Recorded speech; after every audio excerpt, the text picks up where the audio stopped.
Deep Beats.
If it disagrees with experiment, it's wrong. And that simple statement is the key to science. It doesn't make a difference how beautiful your guess is. It doesn't make a difference how smart you are who made the guess or what his name is. If it disagrees with experiment, it's wrong.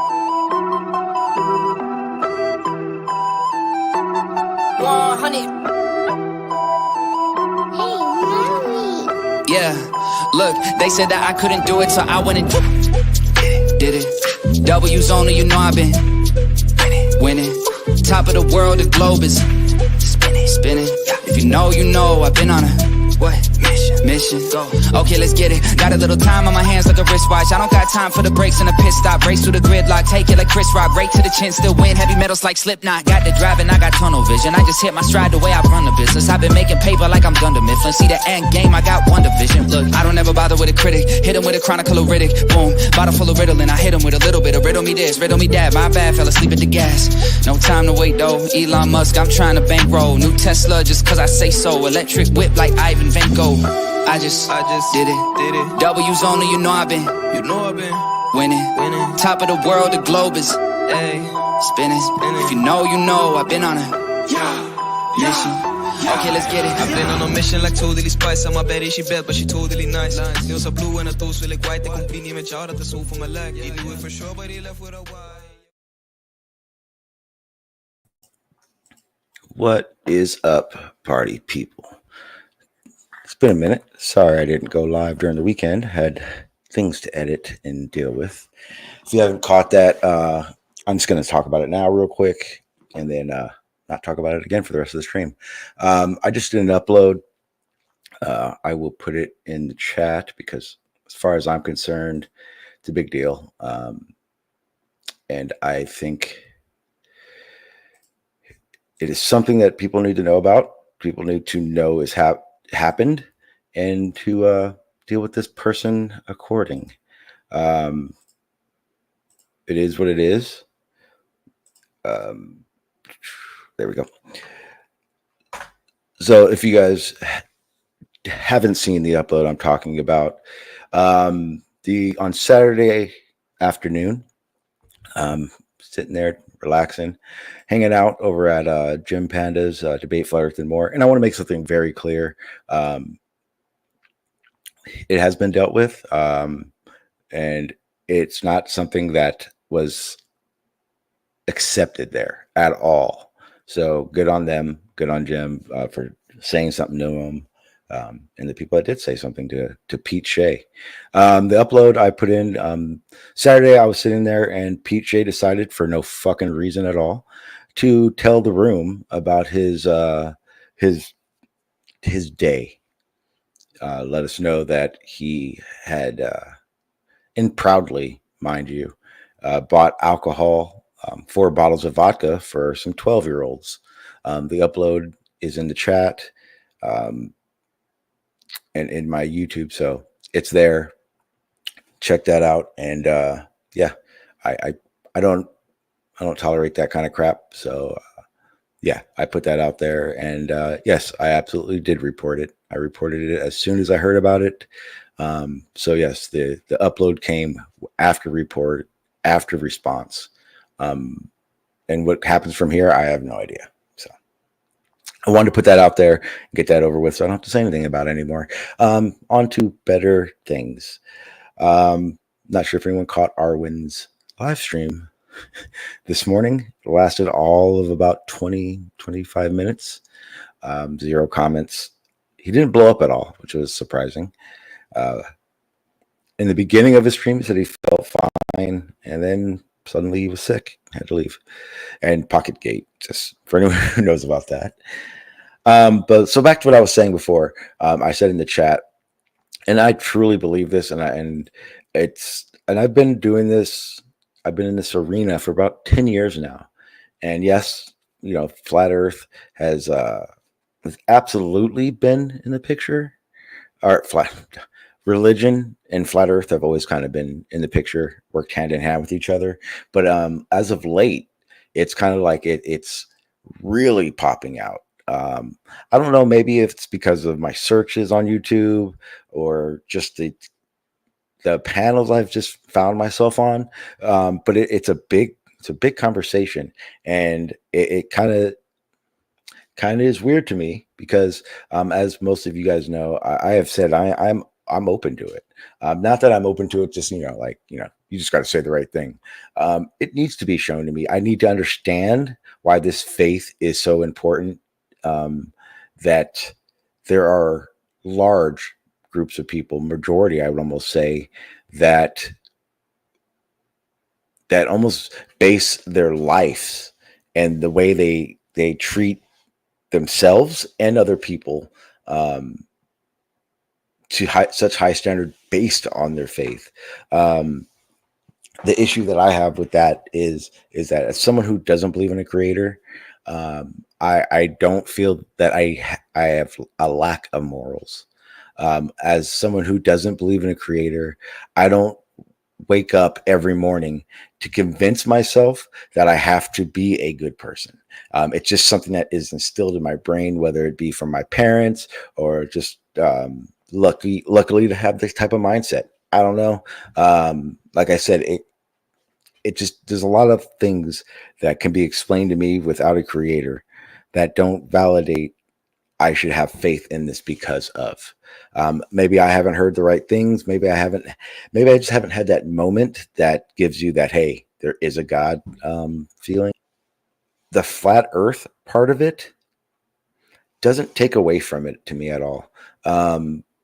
Because as weird as it sounds, as many religious flat earthers as there are, there's not really much of the Bible that is a flat earth argument. I mean, there's that small window of, the firmament, stationary, that, and I know those are big things, but when it comes down to the full discussion of within our realm of reality, a creator doesn't, the Bible, more importantly, doesn't explain anything within, right? What am I talking about? I'm talking about like physics, talking about just the philosophy that we kind of do every single day as we're having these discussions. And because of that, I don't see where it plays part in the conversation. It's kind of like when someone who's religious is talking about creation, the creation of everything, and then we'll align it with the evolution. Well, unfortunately for that conversation, my understanding of evolution is very clear. Evolution doesn't start for a very long time. I don't know the exact number. I'm going to say 1 million years just because it sounds like a great number. So clearly evolution isn't a conversation for creation. But within my realm of that, I understand that I don't know. I don't know what started everything. I understand that someone with faith believes they know, but I understand that it is their faith that proves their verifies their faith.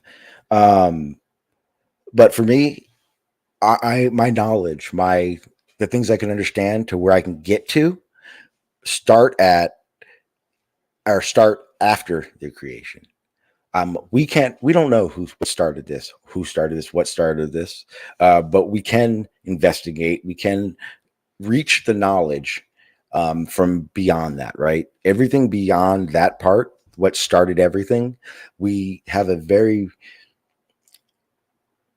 it's minuscule but a good start on understanding what this all is. What's up, Free? He says it's like natural law. Everything was created. A creation needs a creator. Um, yes, I will say this. If there was, I mean, let's keep it real. There had to have been some type of beginning, right? So if there was some type of beginning, then trying to answer that question, I'll give it to you. It would the most logical way to come about the creation of everything, anything you can think of, anything that we can't think of that does exist, the beginning, start, period of all. The most logical thing is going to be a God, obviously. It's going to be, and then we're going to be like, who created? Okay, forget that part. Again, the extension of trying to get this knowledge of stuff that you can't is the issue, in my opinion. Once you get to that point where you've acknowledged that something may have had to create it, but without a timeline, without a lot of acknowledgement of what we observe, it's going to be hard for me to believe that your faith, your religion is the one we're talking about then, right? So we can go down that path. Fine, I'll give you something had to create it. But why is the Christian God the one that did it? How is the Buddha, like, which God created it? And if you come at me with, oh, it's my Christian God, my blah blah blah God, I don't know all of them. So my question is going to be, how do you know? I know a lot of these religions aren't the oldest religions. So how do you know that your religion is that one? To me, those are things that just confuse me, try to make me wonder what's really happening. Yeah, see, who created the creator then? That's we will always and I think it's our inquisitive minds that want to understand these things that will always make us ask the question of before. We did it when we were children, right? If you have kids, you know this one. Why? How come? Why? I think it's built into us to have those questions. And because of that, I think we'll always be put in the situation where rather than knowing, we'll always want to know why. For instance, if God came back, showed himself to everybody, so now the world believes in God, you don't think who created God is going to be the next question? Who created that God is going to be the next question? Why? There's going to be always going to be questions, and this is just one of those next steps of questions that we're always going to lead ourselves in, just because we're trying to figure out what's going on. Not claiming to know, I just know there must be a creator.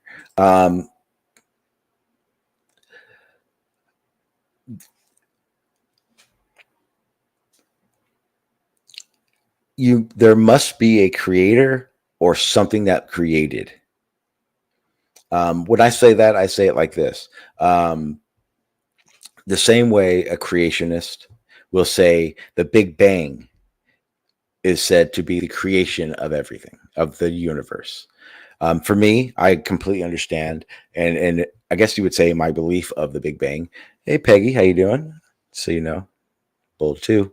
Um, the way I see it is the Big Bang clearly is just an event that happened in space. Science explains it as our visible known universe, which is also a very small portion of the universe. I know there are a lot of competing theories that talk about there being multiple Big Bangs throughout the whole universe. Making significant to the fact that we only see a little tiny bit. So when this happens, we start asking more questions. Well, then what happened before the Big Bang? And these are the same questions, whether you're religious or not religious, that you're going to be going down the path. Whether it starts here on the surface of Earth in your life and you start going backwards, you and someone who's religious has the same questions. They're just answered differently. And those answers just prolong more questions that try to go further and further back. I have read some stuff in science that explains, I think it's called chemical evolution. I don't know a lot about it, so it's just a small portion of the trying to understand these things that shows how something that isn't organic can become something that is organic. Um, Whether that is a quote unquote God thing, I don't know. Like I said, I've heard a chemist talk about this. I'm not sure if you guys, I don't remember his name. Um, but he's talked about these little chemical breakdowns and stuff like that that happen over long periods of time that show that even with a non-organic chemical interaction, over time a chemical organic reaction happens. Again, not my field, so I don't know 100% about it. It's just the things I'm trying to figure out in this situation. Let me see what you said, Free. I say that to mean everything we know was created by something. So I just leave it at that. Oh yeah, okay. That I then I would 100% agree with you on that one.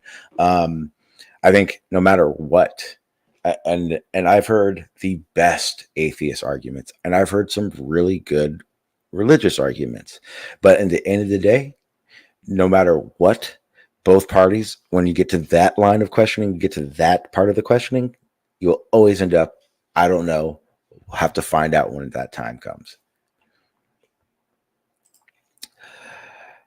Right, the hand says, but how do you know the dirt was created? I know how dirt is created. I know how rocks are formed. I know how oceans are formed. All these things are not evidences for a God doing so. And I know I'm not talking at you right then. I'm just kind of just answering the question aloud, I guess. I think there are things you have to assume right to hand, but definitely not the question you asked. I'm going to go ahead and throw the link out in the chat. Anyone is interested in jumping on. If not, no worries. There are a couple things I got to show you guys. One kind of aligns with the religious faith idea. And again, I want to make this clear. I've talked to also a lot of religious people that are very adamant about understanding that evolution is a thing. I've talked to religious people that will say, the universe and all these other things can be as old as science says they are with the God. And these are things that confuse me. And now I'm kind of jumping around real quick. But one of the things that confuses me about this whole argument is for someone who doesn't believe in a creator, you are going to be very structured to explain a lot of things because you have to have sources, you have to have understanding, you have to have a way to explain this correctly. I'll get you on here right hand. What's up, sir? How you doing? What up? What up? Doing good. Yep. just kind of doing this. Oh, I remember what I was going to say. I was just explaining the fact that one of the things that confuses me the most about this conversation of religion and or someone who believes in a creator is this: whether it's the universe being billions of years, Earth being million years, billion years, etc., evolution. I'm trying to think of all the things that a religious person says isn't real because of. I don't understand why any of these things can't be a thing, be reality, um, if there's a God, because this so powerful being that is believed in, that you've given your whole faith to, that you acknowledge has all these abilities. I'm not going to say powers, it sounds weird. Abilities and knowledge of what's going on and in the creation of all. Why couldn't he have done this? Because all these things that science explains are explanations for how things work, showing that things have a structure of how they work. To me, all these things, evolution, Big Bang, the universe, space, should all be arguments for God, in my opinion. That's, to me, that's a little ridiculous to be like, Earth exists, therefore some non-tangible man's idea has to exist as well. You know, that to me, that doesn't make sense. Again, that's man's ego trying to take credit for the Earth. Oh, absolutely. But even then, you could say on the quote unquote atheist side of it, I'm going to just say non-believer because I don't like that term. The issue would be, or not issue, the thing that happens is that evidences show an explanation for how that could have happened without a creator. And it would just be another stepping stone in God's creation. What if, though, the Earth was God? So then now you get into if God can exist eternally forever, right? And if something that is not the conventional idea for God is God, then that thing can also exist eternally forever, right? Yeah. I think the only question would happen after saying that would be, then what is outside of God? Yeah, I think that it would. To me, there is only the Earth. Like, you can't go outside of Earth. You can go further from where you are on Earth, but you can't leave Earth. It's not like your house, right? Like, it is the game. You can't get out of the game. Would you? And I know you don't agree. But this is just a question. If I could step foot on the moon, would I be leaving Earth? No. To me, the sun, the moon, that's all part of Earth. I don't separate. You know, I've said it before. To me, how a car has a dome light, right, and the dome light's part of the car. The Earth has a light. Yeah, I wouldn't separate the Earth's light from the Earth. And when you say it like Earth's light, it makes, you know. How you doing, Peggy? I'm good.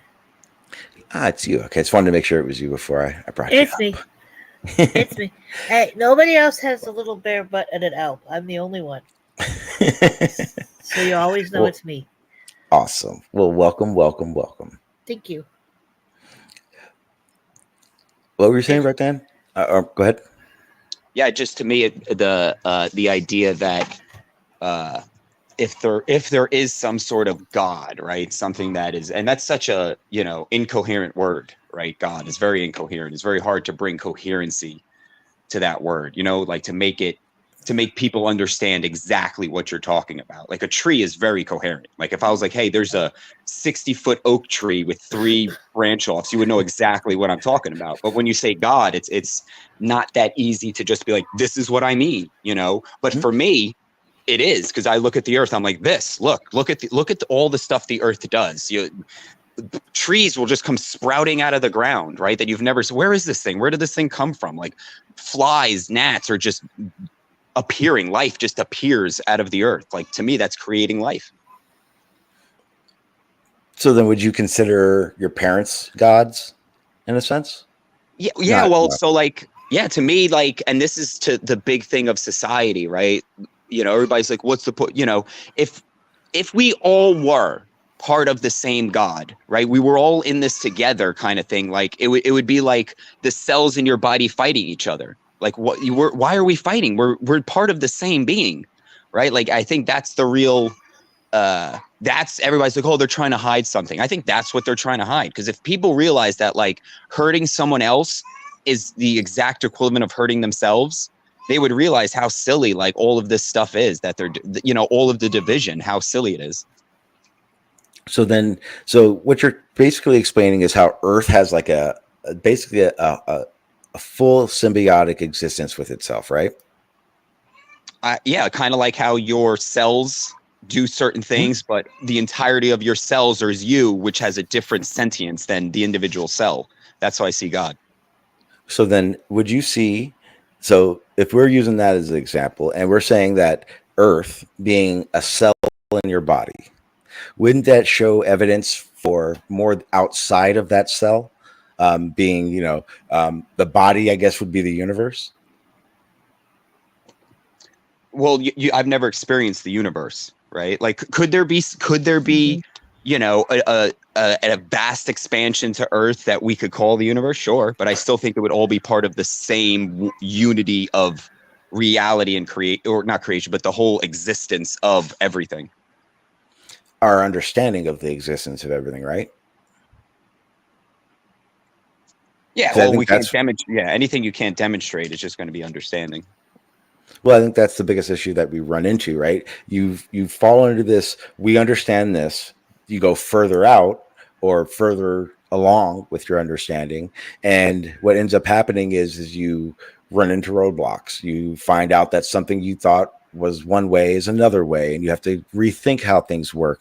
I think those are kind of the same situations as what you're explaining, where we are one small part of this existence, and whether we experience what's outside of that or not, the acknowledgement of the symbiotic relationship here would show that anything we see outside, whether we can experience it or not, is going to probably have that same symbiotic relationship, right? Being creation. Yeah. Being, whatever we experience is going to be part of what we experience, and to put it like, kind of stupidly.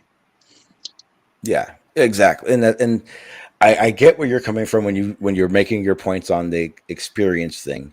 The only issue I would be is that based on understanding you can only understand as much as you know? I know that sounded weird. Or is it a situation of you're just not willing to look beyond before, right? God doesn't play a part to you because you can't. Okay. Yeah. Okay. Yeah. I think you can't, you can't understand what you can't, you know what I mean? Like I can understand the tree coming out of the ground, right? I can't understand why, right? Like how is that happening? Like I couldn't show you. I couldn't show you how it's happening, those microscopic you know what I mean? Like, is it pulling air out of, pulling stuff out of the air to build more wood? I don't fucking know, dude. It does it though. Right. So that's your understanding kind of your empirical understanding is going to stop there. And then you're going to get into, well, maybe there's photosynthesis, right? Or maybe there's this. Well, yeah, but that's just, just basic want for understanding, I guess it would be. I don't know if I could just be comfortable going, it's this way, I don't care why. The thing about it is that's how people get to this invisible God that is debated forever, right? Because once you leave, once you're like, well, maybe, now you're debating maybes, and this is where it's like, well, how do you know your maybe God? Maybe it's not the Islamic maybe God, or it's not the Buddhist maybe God, right? So yeah, you do give up you have to concede certain things. Like, yeah, there's some speculative places I can't go, but I feel if that gives you a little bit more grounding in reality, for me, that's a fair trade-off. Would you agree? Okay. Because I just thought about this in my head. and with what you said. I've always felt this way, that the reason God, faith, religion became a thing is because not knowing is a scary thing, and you can like we said earlier, you can only go so far in understanding why something is happening. That because you're looking in the past to understand that. I think it's a really good, what you would call a placeholder, because we don't know exactly what created everything. We put this placeholder, like dark energy, like dark matter. They put God. The difference would be the observable part. But I think with faith, observable isn't as necessary. Yeah, I think that's a big part of people are going to ask questions, right? And if you already have answers, then the people won't ask the questions, right? So when it's like, oh, where did all this come from? Oh, well, the Big Bang, and and then the you start the explanation gets very convoluted, right? You got to start learning about relativity, and people are like, yeah, okay, I got you. Yeah, I get the basics. There was something, and that's good enough for them, right? And I can, again, only speak for myself, but I know once I kind of stripped away all of society's belief, and I was like, what makes the most sense logically? Like, to me, not to any, but to me, I was like, it just makes the most sense that if something was always going to be here, right? Because that's one of the arguments inevitably they're going to have to make, is that there was something that's just always here, whether it's the God to create the earth, whether something had to be eternal so that the process can start, right? So I'm like, if we got to have something eternal, why not just have the thing that's here already, right? Like, it's just the easiest thing for me to just go along with that. If there's an eternal thing, it's the earth. The earth is this crazy. The earth isn't an amazing thing to try and explain, right? To try and explain the earth is just, look what you have to do. You have to invent a god, right? Like the most you need to invent omnipotence just to have a chance at explaining this earth. So why not just give the earth all the credit? I think it leaves too much unanswered. Mainly because here's what it is. If I didn't experience the moon, I would agree with you. If I didn't experience the other celestial bodies, I would agree with you. Does an ant see the moon, acknowledge stars? I don't know. That existence would be what you're trying to explain. Where for me, I understand that, especially for me, I would say that just knowing about Earth isn't enough. So that's why my experiences and my understanding want to exceed further than just Earth. In the view of the sky, if you have the worldview that is just another part of Earth, then yeah. So really it's not so much that you've experienced something other than Earth, it's that your worldview allows you to believe you experience something other than Earth. I feel, again, I would make the case that I'm more grounded because I'm not assuming. I make the least assumptions, right? Like I know Earth exists, right? So if I see something in the sky, there's no assumption to say that's just part of Earth, right? Like, because I know Earth exists, so it has parts of it that we probably don't understand. Sure, that's a concession that most people I assume would give. So why can't the sky just be a part of Earth we don't really understand? I can see what you're saying, but unfortunately, if like I was saying before, the fact that we can physically do things like go to the moon, put stuff on the moon, not people, I won't even discuss the people part, shows that there are places besides this surface. And to me, limiting your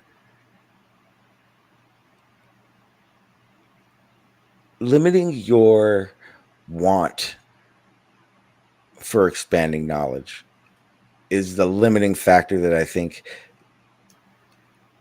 gives science and religion more credence than just the experience thought.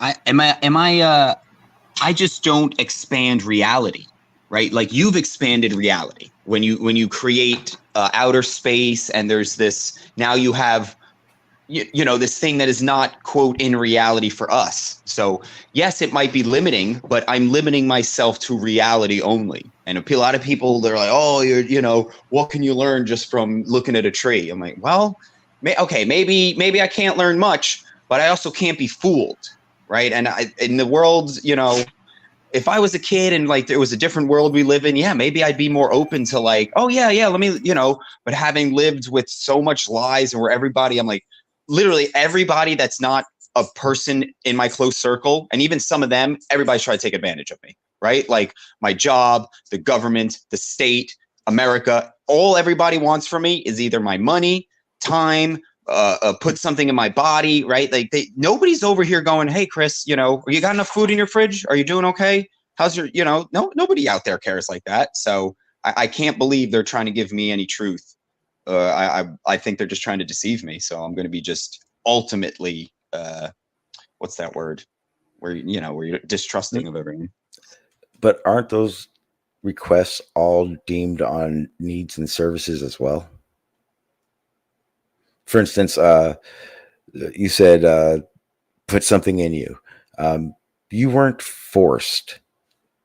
I'm saying, okay, I don't want to say that because I don't know what you're doing. And I meant like the vaccine, you know? And yeah, absolutely. That's even what I'm talking even about. Ritalin, right? As a kid, they wanted to put Ritalin in me, you know? And I think, well, that's the biggest problem. I think, one, there's too much money going into treatment rather than cure. There's too many Band-Aids out there. And then when we discuss this concept of experiences and limitations and limitations to knowledge, it's kind of one of those things where one, again, like I was saying, it's kind of one of those goods and service things where you're not forced to do these things. I'll use myself as an example. I didn't get any fucking jabs. Why would I do that? I felt that I didn't need to. I'm not anti by any means, but the reality of it is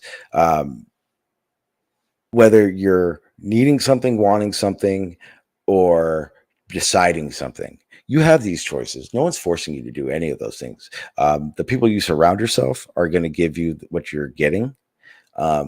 I wouldn't say that that's a legitimate excuse for don't trust anything, because it's not. I don't trust anybody offhand, but at the same time, to play the game that no one can tell truth because of your past experiences is a detriment to yourself, right? That, in my opinion. Hey, you know, as you were talking, I was thinking like, you know, about the limitations, right? Like, am I limiting myself? And it, you know, it's a little bit of a story of it. It'll be under a minute or so. I have chickens, and there was this one chicken that it actually stopped walking, and its feet started being just stretched out, right? Like it was feet were, and it couldn't walk. And I Googled, and it's called Merrick's disease. Okay. And if you go by what everything on the internet tells you, right, it'll be like that. To put the chicken down. There's no saving these things. You know what I mean? And I'm not that type of person where I'm just like, oh, well, they told me that's it. So I looked at it through my lens, and I was like, why don't I try and bend his feet back? Maybe it's like a tightening of the tendons, right? And it happened to two chickens. The first one, I didn't really have these thoughts. I was like, oh, Merrick's, I was trying to bake. But then when it happened to the second one, I was like, you know what? No, I'm going to we're going to figure this out. And I started stretching its legs every day. And eventually it started standing up. But since it was laying on its side, its neck was all turned, right? So it would walk sideways. So I just started like chiropracting its neck. And like I would hold the neck like in the correct position for like 10 seconds, thinking that would help. And what happened one day, it was struggling, and I kind of like moved the neck fast because I was trying to, and I heard the cracks, and I was like, oh, you gotta snap move it. It's not, you know, and then it's just chiropractic, and it all just clicked. And I was like, oh shit. Yeah. Like, you know, and I'm like, this is what they're trying to get you to, this is how they're getting you to limit yourself. When they say, oh, well, you know, he's blind, he'll never see again, right? Like, and that be the limitations. And if you go, no, I'm going to look at this through just, you know, a different set of eyes, yeah, you might actually be not limiting yourself. So it could go either way, how I see it. If you decide to accept what society says, you might be opening some doors but closing others. And if you don't accept what society says, you'll close some and open others. The chicken lived, which is okay, you know, but it changed my view on like what's possible. do you eat meat? Yeah, of course. Okay. I just got to make sure before I start on this one. Yeah, before you don't boot me out of the chat. Somebody's like, "No, get out." No vegans. No, I wish a vegan would show up and want to debate. No, well, vegetarian, right? You can be not eat meat and not be crazy. You know, so that's where, because I was vegetarian, I was like, you know, I'm not really for killing animals. There's, you know, I'm against factory farming too. A lot of the food I get from wards, which is local, right? I get grass-fed milk, right? You know, but again, like milking a cow, I don't think you're not abusing the cow, right? Like that to me, I'm like, that's far stretch for abuse. Well, yeah. Well, that's okay. So the question I have for that is would you agree that, see, it's hard to ask. I'm going to ask it anyway. Would you agree that the value of that chicken's life in the general scheme of things is limited? Yeah, like its value in essence almost comes from its ability to feed us. If you want to have a human, you know, from our point of view, right? From the human point of view, the chicken's value is in its meat and the eggs that we get from it. Other than that, it doesn't have, you know, the feathers and stuff. But other than that, it's not value. It's actually taking money to take care of it. Okay. Now, for you, was the chicken a resource or a friend? Yeah, no, that was a loss, right? Like I'll admit that I didn't get any value out of saving that chicken, right? Except in the terms of the knowledge that if a neck, or if there's a part of, like for me, like I ride a unicycle, this electric unicycle, and because I have minor scoliosis growing up, and now I kind of lean, and I've noticed the tire on the one wheel rubs to one side, and like, you know, it's almost like life telling me, look, you were born crooked as well, but look this is how you fix it. You did it. Just go to a chiropractor and he'll do it to you. It's like life is like Slumdog Millionaire in a way that it'll give you problems, but then it'll show you the solution, and it's just on you to overcome whatever little thing's keeping you from doing it. So you did put value. You did get value out of it.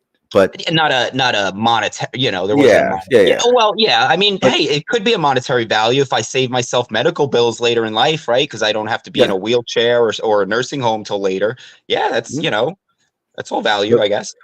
But would you say that, just based on the chicken part, the vets, the inquiries that you went and that said, hey, just have chicken tonight, wouldn't you say it wasn't a non-truthful advisement? It was an advisement based on the value that we've generalized chickens to have. For instance, I know you're not going to I get you. Yeah, no, if it was your kid, if the same thing happened to somebody's kid, I doubt the professional advice would be just put it down, right? Exactly. So, well, because here's a perfect example, and you're going to hate this, but it's a fucking great example of what I'm discussing right now.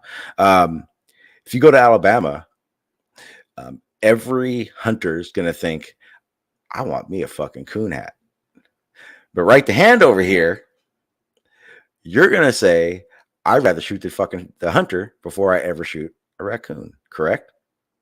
I mean, before I shoot my raccoons, right? If I was attacked by a random raccoon, you know, and that's but you get what I'm my saying, raccoon's going to have more value to me than some, you know, random hunter that wants to kill it, right? Like, you know, in essence, you know, I'm not a crazy person. I'm going to value a raccoon's life over a human, right? Like, but we get each other. It's close. It's going to be close. Yeah. It's not going to be like a regular raccoon. Like they're both hanging off the cliff. I'm like, oh, Cooney, no, Cooney, don't worry. I'm going to save you. I'm sorry. No, yeah, and I think that's one of those things. And I only brought it to that point because you had said something about, it was a reason for you not to trust. And personally, I don't think those were good examples of reasons not to trust. I don't want to say trust. It was more to show how, like, I don't feel I'm being limited. Like, just because you don't accept one, it's like I didn't get 8, but I got 4. Or those, let's say I didn't get this one, I got that one. So it's like not so much you're limited, but you end up taking a different path. So it's not that's how I look at it. Yeah, it's not. Okay. I'm not limiting. I'm just going a different way. Yeah. Hang on a second. I got to change my headphones. These earbuds are not working good.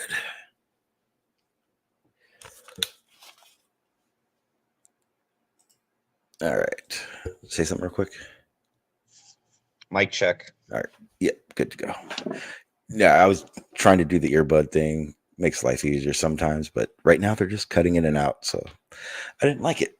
I had to fix it. Sorry. Bro, that's the Bluetooth, right? Like sometimes just having the cord is, we try and make things too, they're like, oh, we've got a self-driving car. Now I'm like, bro, that's the horse, right? Like a horse was a self-driving vehicle. You could just hop on it. It would, you could picture nowadays how if we really used horses as the transportation, you're on a horse, you got your laptop, like little thing on the saddle, you got an umbrella. So, you don't got to worry about getting rained on.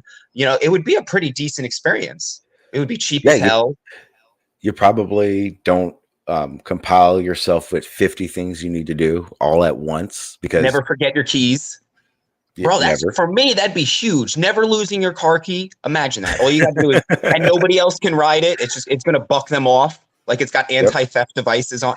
Like this is, to me, I'm like, no, that's the perfect. When it dies, you just get it births another one. Picture your Honda shitted out another Honda that in like 4 years you could drive around, and then you could just start breeding Hondas. And then somebody's like, hey, let me buy one. Yeah, like it's the perfect system.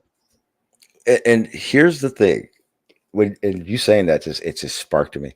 I kind of feel like religion, science are all things that have weakened us. That makes sense? Oh yeah. Well, I've said people talk about the Bible, and I'm like, do you think the Bible has unified more people or divided more people? And I think it's divided more than it's unified. Because even amongst the people it's unified, there's division. I think there's going to be division no matter what. I would have to say it's definitely unified people. Yeah, it has. But I'm saying, but you all have to agree it also has divided people, right? There's, absolutely. Atheists right off the bat. So it's almost 50-50. Like, at best it's a net loss or net even. It's even worse. It's even worse than 50-50 because it's religion, right? God. There's those division that you're talking about. There's atheists, and we all have a division. And this is division within just knowledge of everything. And then you have spiritual people who don't believe in any, religious God. They believe just in a creator. That's a whole nother one. And honestly, that would probably be the one that would get me more, right? The one that doesn't try to explain its ass off so much. Because I think that's a detriment to anything as well. But what I was saying before is the reason I say that is because I honestly feel this way. I feel where religion has given people what they believe is a moral compass, at the same token, has made those same people believe that they couldn't be moral themselves. And that, to me, is a detriment on that end. In the same token, I would say there are probably more lost people that don't believe in a creator because their whole life is in pure chaos. And I think religion does help soothe the chaos, because that's ultimately what it is, right? I think the creation of this thing we call religion, a god, was based on the fact that someone said, what happens when you die? and someone said, I don't know, and that scared him. I honestly think that's the first acknowledgement for any type of God would have probably been. The first part where you talked about how it gave like the morality type thing, and it government and laws kind of do the same thing, right? Like the Bible kind of laid out a framework of how to behave, right? Like don't kill people, don't steal, don't eat pork, don't do this. Because there's like the idea of if people are left to their own devices, we're just going to start beating each other in the head with like clubs and stuff. Whereas that's the same thing that government says. Government's like, well, come on, guys, don't steal, don't do that. And it's almost like, to me, before I was like, yeah, but now I'm like, bro, it's a little insulting. I'm like, I don't need a government saying, Chris, don't steal. Yeah, I'm not a moron. I'm not a piece of shit. Why do you assume everybody's a piece of shit and we need you to tell us how to act? Well, the problem starts right there where you just said it, because here's the balance beam of this conversation. If we're going to do the if game, if no God, if no laws, the human race would be fundamentally more like nature. Our population would be a lot lower. I'm talking, you could cut our population in half if no laws, no God, right? And it's really not based on. You think it'd be that bad? Oh, absolutely. I think it would be pretty close to what it is right now. I think both religion, laws keep the I wants at bay. And I wants pose chaos, because if I want this and it's yours, there's nothing stopping me from getting it, because I think it's mine. There is, right? Like a homeless person could want everything I have. Do you know why he's not going to get it? First off, he doesn't have any weapons. Okay. So if he tries he's probably malnourished on top of that. Right. So everything he's going to try and do to take what I have is where are you going to put it, dude? You don't even have a house, right? You could take half my shit. I'm just going to find you. Don't kill me. Well, that's if he'd have to kill me. Right. But you're right. My argument for the whole thing is, would you say that like in this scenario where like there's no government to protect me, that like you said, the wants, the people that just want and don't want to work for it, right? Bro, what has happened is all the people that just want and don't want to work for it have managed to get into government. So they now have the power of the unification of this government, because that would be the hardest part. Like in Mad Max, picture you have this roving band of bandits that are just taking everything from everybody. Where are they getting all the resources to fill up these cars, to buy these bullets, to do all this stuff? That's the part that we allow by people giving into government. We give into that mob that can then control everybody. Whereas if everybody pulled away, there would be no unification of the wanters, and they would just be standing alone on the street going, man, I wish I had what they have, but they wouldn't be able to do anything about it. But then what you would have is you'd have a lot of small groups of I wants. Yeah, but people who want and won't work for it, at the end of the day, they're going to have nothing, right? Like that's just how the world works. If you don't you don't plant the tree. Just remember, I did say that I do believe that religion and laws have made us softer. Yeah, and I think that all ties in. That if there was none of that, I think the people that just allow to be taken from would be, taken from and wiped out, and the people that don't would be like, hey, get the fuck out of here. And they go, oh, okay, exactly. And the world would establish itself. The balance would happen. Exactly. And I think what's happened is so. And here's a great example: deer. If you leave deer unchecked, no predators, they just boom, right? We're deer. Oh yeah, that's the point of humans. We keep everything in check. We're the ones we're the only species that would be like, holy shit, there's a lot of deer. We got to do something about this. But we're also the only species that's unchecked. Now, without law, without religion, that balance to me would cut population, because all that, the homeless guy example is perfect.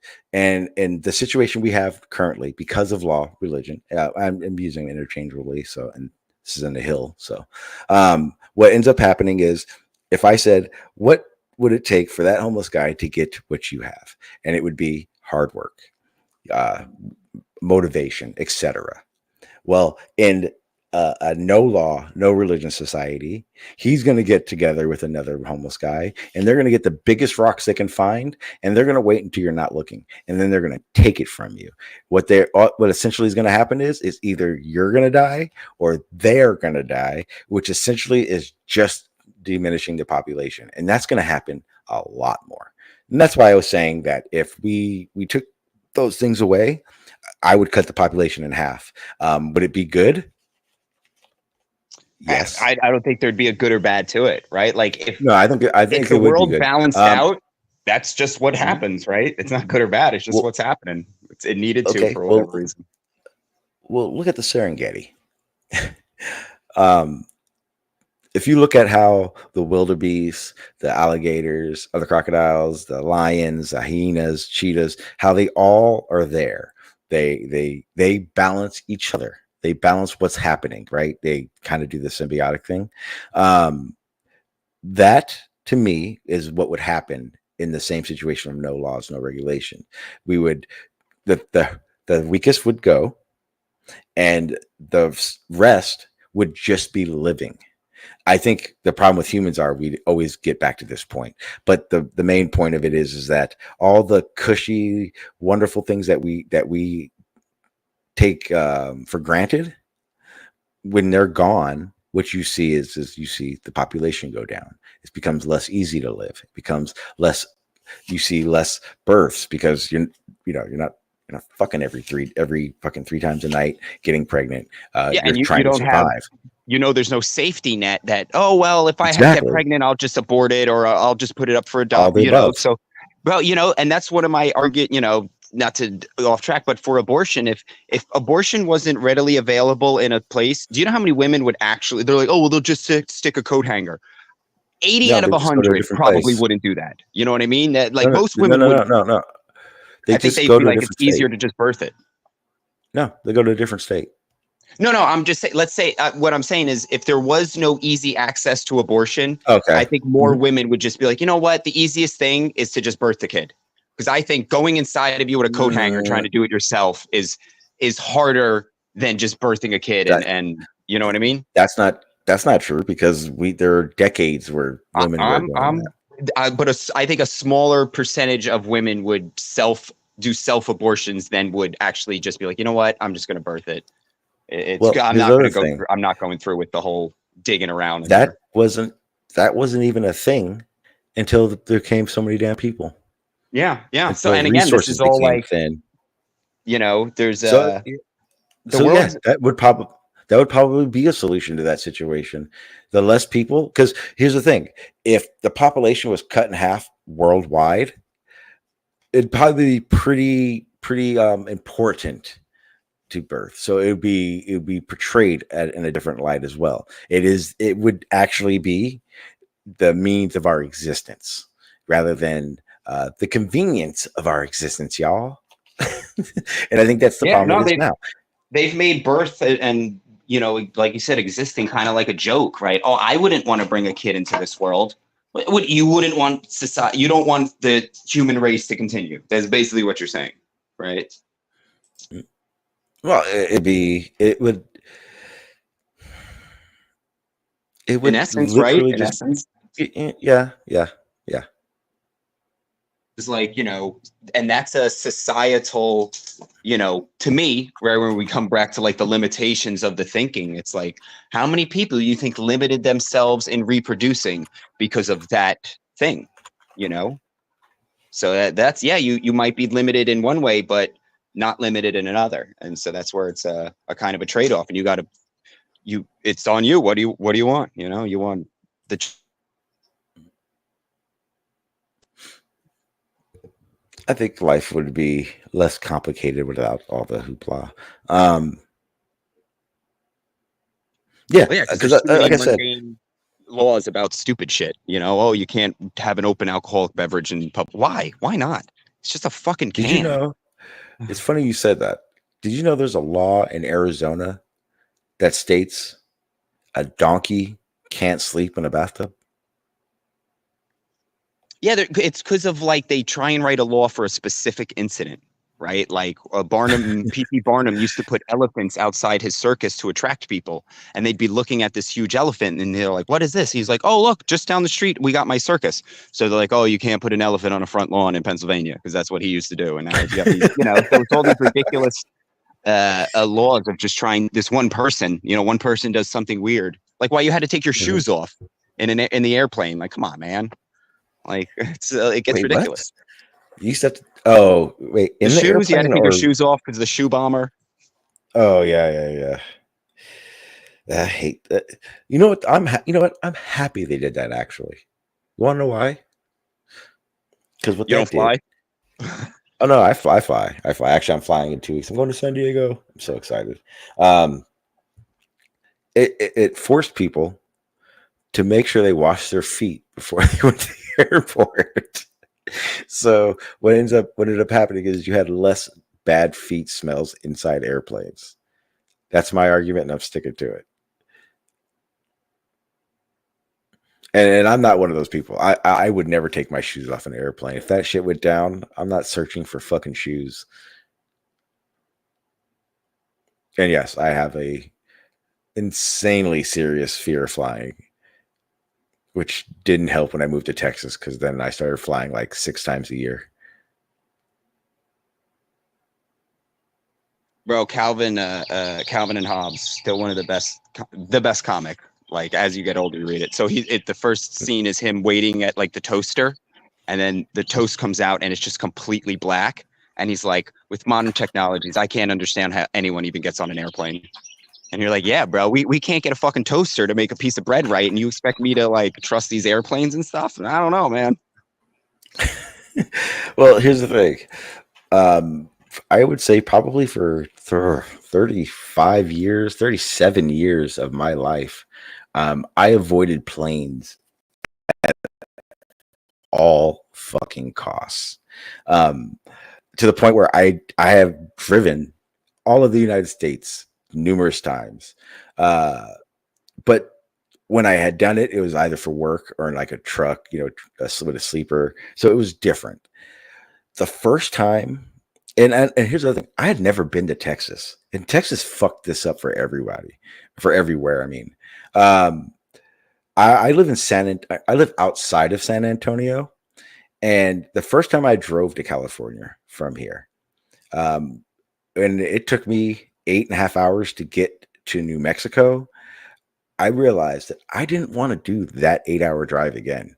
And ever since, and I've driven it 3 times, but ever since then, I preferably will fly because it's just faster.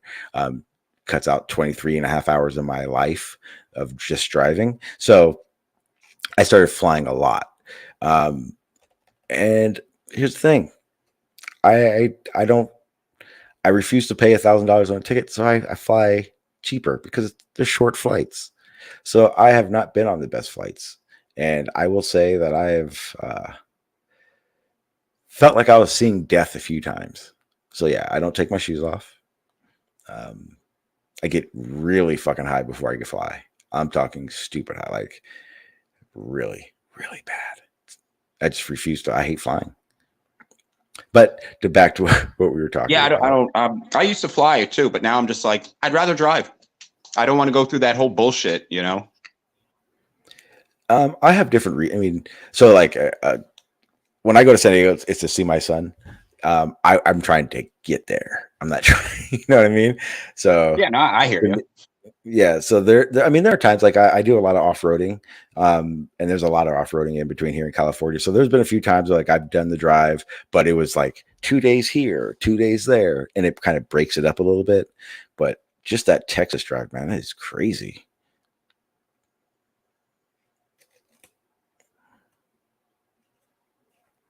Yeah, Izzy.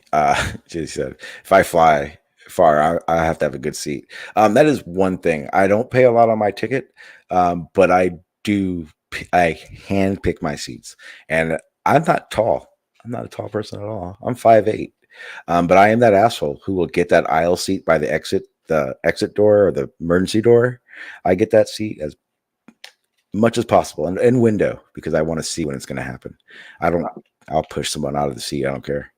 I've flown first class one time, and so we used to go on like these like family trips, and my grandfather was like tall but older, and he wanted like that first seat so he didn't have to bend his legs, and like paid extra like $100 per whatever. We get there, and they don't have any of those seats, and he's like, well, I can't be shoved into a little thing, right? And they're like, okay. They were like, we'll put you into first class. And this is where my grandfather, he was just like a G, bro. He was like, I'm flying with my whole family. You can't just move me up to first class, right? So they're like, and I guess first class is that empty. They're like, fine. We were traveling with like 11 people. He was like, we'll move everybody in your party up to first class. So yeah, he just moved everybody into first class, and it was awesome, but still, like, I still wouldn't, to me, it's almost like a burden. Like when people are like, oh, I want to be a rock star. And I'm like, yeah, but you're on the road like 300 days out of the year, right? Like, is that the life you really want, to never be home? It's not as good as it, society makes it seem like, oh, this is, when we're talking about like the whole limitations and the view stuff. And it's like, I wanted to be like an actor, rock star, sports player when I was growing up. And now I'm looking back, I'm like, whoa, first, sports athletes, bro, their bodies are done by like 30. They just beat the crap out of their body. Now you got the CT thing where you got like brain problems, and like, a lot of them don't even get the medical benefits after they leave, right? So it's most of them end up broke, right? It's really not as this big great thing as they make you think it is. It's great for them. Yeah, they could keep showing your videos over your highlights and getting money off of it, right? But you're not. I don't think NFL players get royalties off of like people that watch the Super Bowls or shit like that. No, they don't. They don't at all. Yeah, that's actually really, really bad situation in NFL. What was I going to say? Damn, completely lost track. Oh, I remember now. I was going to bring it back to where we were. Do you think if, let's just say, the purge happened, do you think you would be one of the people that survived right to hand? Yeah, I'm pretty sure. I wouldn't leave my house though. Like, I got a lot of weapons. I'm the type of dude that'd be like, yo, I'm hunkering down. You want to come in here and get me? You got to like, you're going to walk through some shit. I wouldn't go out there and be like, all right, I'm going to go clean up this fucking world now. I'm like, maybe after like 4 days, because there's people, I know there's going to be some people that are going to be walking around with axes and body armor that first day. And I'm like, bro, you guys can fuck with each other, bro. You'll go kill each other out. Maybe I'll come out like after a week, poke my head out and be like, let's see how many fucking people are still chopping heads off. But yeah, I think like you said, I think there'll be a big thing of all those crazies just like, and then it'll kind of settle down. And everybody, we kind of poke our heads out, all the kind of sane people, and be like, yo, I'm going to just do my thing here. You do your thing there. We're all cool and cool. Okay. And it would just, I think, people would be on edge for a month after, but then, like you said, it would just off. Yeah, it would just kind of go back. You're running. You're leaving. It's not running. I'm surviving. Yeah. No. Hey, I hear you, bro. If I had to leave, I'd leave. Like if I'm at my front door and I see like a mob of 80 guys, and I'm like, I got an ATV on the back. All right, fuck y'all. I'm out. Peace. Yep. I'm telling you right now, it's kind of weird. I enjoy splunking. Some people don't know what that is. I like saying it because when people don't know what it is. Cave exploring. I enjoy exploring caves. I do a lot of backpacking and survival type stuff. I'm not going to say it's for the purpose of the purge or anything like that. I'm not a prepper, but I am prepared. That's the best way I could say it. Because yeah, sticking around, that's not a good idea. Weapons go through your walls. Your house is not bulletproof. Yeah, no, hey, everybody has their like it'll be like the Hunger Games, right? Like there's some people that they'll control weapons. There's other people that'll be like, all right, well, you can have weapons, but I know how to survive in the forest. You don't. So if you want to come spend 3 days looking for me, getting all hungry and hot and sweaty and bitten by shit that's probably going to kill you, or eating something because you don't know what the hell you're doing, good, come get me. Yeah, people will survive one way or another. The survivors will survive, and the people that just want and have no, that survive on taking from others, if they can't find out, eventually you're going to run out of people to take from, right? Or you will just be not as good as the people you're trying to take from, and you're going to have to either produce for yourself or die. Now, my next question, with obviously with the way things are, do you see the best outcome being the way it is, or there needs to be some type of purge? And I'm asking this for there's a reason I'm asking this. I think eventually something's going to happen, either one way or another. I don't think how we're living now is sustainable, only because we have too many people that are not being productive, and that number is just growing, right? And eventually that number is just going to get too big, and it's going to, we're not going to be able to do it. And then they're going to be like people just dying in the streets, right? And then people are just like, oh, what are we going to, and then like how the Black Plague happened. They were just walking over dead bodies. You can't just leave dead bodies out to rot. They're going to start producing this toxic gas that you're going to fucking start breathing in. And then other people are going to start having these symptoms. And yeah, it'll just be a shit show. And so you either just deal with it now, or you let it get, that's why I think it's, like the whole Thanos things. And I'm like, yeah, when you set something up that's eventually going to fail, picture it as anything else, like a car. Like the wheel is wobbling and it's going to break. Do you take care of it now when it's just the wheel and some bearings, or do you let the whole fucking thing come off and then scrape along the street? Now you got to do your rotors, you got to do the undercarriage, you got to get new axles and fucking all that shit. Yeah. Hang on. Izzy said something in the chat. She said, I don't think anything is going to happen anytime soon. The reason I brought this up is, what if it could happen tomorrow? What if it could happen in 2029? I had jokingly talked about, and I got to find it real quick. I had jokingly talked about doing a live stream on what, and I just so ridiculous. I don't even know why I'm even talking about it still. And that was really loud in my ear. This situation, hang on, let me share my screen real quick. Not sure if you guys remember this. I played it a few days ago. Thought it was entertaining. Top right, the little white dots coming in. The idea was, what would happen if an asteroid of a good size hit the moon? What would be the effects that we get? Then I started thinking, basically that already does happen. The size that's on the screen now, I have no idea. I've actually asked a few people that I know have an understanding of these type of things, and they weren't really willing to have that conversation, which is weird to me. But more importantly, the reason I'm talking about this is, let me get to my handy dandy notes, because I don't remember anything.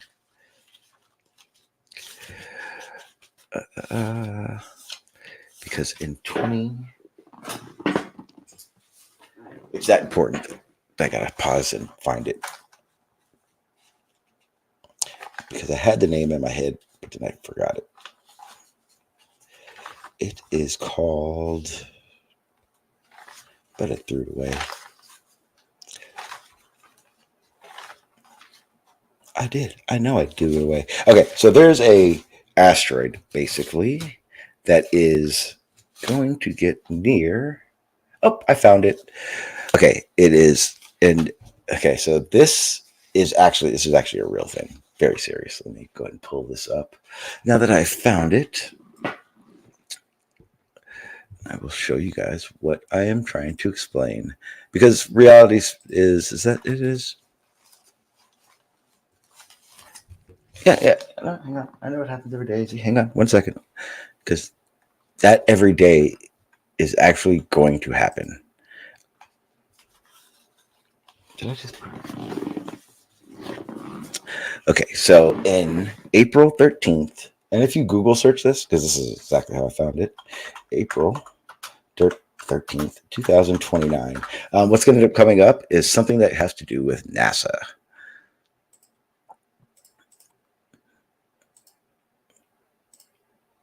All right. I'm going to so destroy this name. So in April 13th, 2029, there's going to be an asteroid, Apophis, will pass close to Earth, coming within 19,794 miles of the planet's surface. This will be the closest approach to Earth by an asteroid of this size that scientists known about in advance. So this is actually a pretty big deal. I didn't realize how big of a deal it was until I really started looking into it. The reason it's a big deal is because if you were to look at this area in which it's going to be coming through, one of the biggest issues that they're talking about is that the Earth's gravitational pull, if it does get close enough and it is affected in any way by Earth gravitational pull more than expected, it will throw it off its orbital track. And guess what will be on a collision course with Earth? When I was reading about it, they estimated that, and there's a lot, this is obviously the hoopla part of it. If it did hit, it would probably decimate 2/3 of the world. And that started getting me to think, well, if that happened, would it be a detriment? That's my question. Would it be a detriment to the human race? Because I am in the camp that with the millions and billions of people that we do have, it is the detriment to our existence, the detriment to our survival, so to speak. I mean, I don't believe in asteroids and any of that crap. But if you're saying indiscriminate wiping out of 2/3, yeah, that could be bad. That's going to be real bad because you might get just the vast majority of productive people.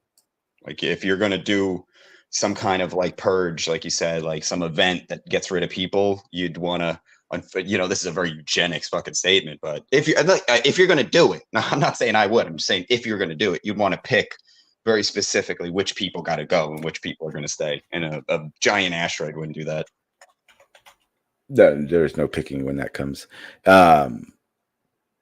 It's that's what I was going to do, because Izzy had said something about the size. The asteroid that they are talking about, the size is approximately 1,100 feet wide. That's about as much as it says. But more importantly, the fact of it is that I don't think something that big, I believe something that big, that close, even entering the atmosphere wouldn't break apart enough to not be a problem. Right now I'm trying to look up what size asteroid would do serious damage on Earth.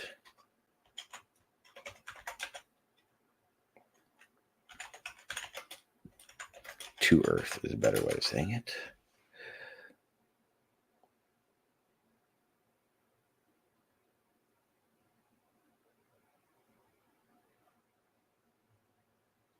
It's my bathroom I'm redoing myself. Fuck yeah. It ain't that hard, bro. Like I'm telling, like people, I show people and they're like, "Oh my god!" Like, look, bro. Like I said, society will make you think that like redoing your bathroom is like something you got to call a professional for. And I'm like, yo, if you can change your oil, right? Like I'm being completely honest. If you can change your oil and not spill it everywhere, you could probably redo your bathroom. Like laying a piece of tile and getting it is not much more difficult than jacking up your car, taking off the lug nut, using tools, getting all that, like it's I don't know. I just think, people are very conditioned to not do stuff themselves. And that's one of the biggest problems with, the whole religion or the society, think how many people are waiting for Jesus to come save them. or waiting for the government to come save them. I ain't waiting for nobody to save me. All right, so it says, yes, a 1,100-foot asteroid like the well-known Apophis could cause significant damage to Earth if it were to impact, potentially wiping out a large city, but current calculations show no risk of hitting Earth, or at least for a century. Scientists consider it that's not true at all. What is the orbital path of this one? I want to know what the orbital path of this asteroid is, or the distance.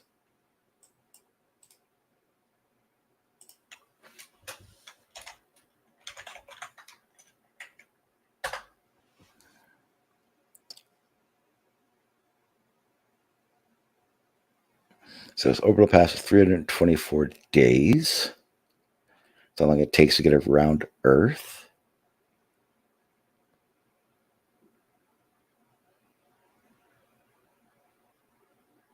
Takes less than a year. Okay, that's right. Okay, so it's orbiting around the sun. That's why it would be in a collision course. There we go.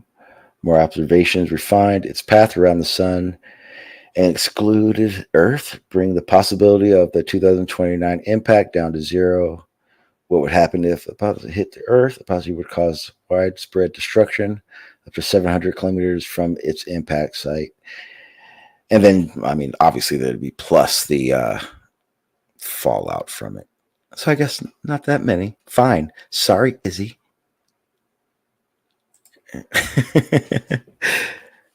I cuss quite a bit. I try to stay I'm definitely more respectful to other people's panels. And that's probably why.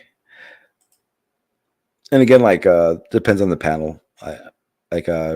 Flows, for instance, I'm still getting comfortable. And I don't want to like piss a bunch of people off, just calling them assholes all the time and everything. So I do know how to control myself. That is the thing. And when I'm here, I curse sometimes. Sometimes, all the time.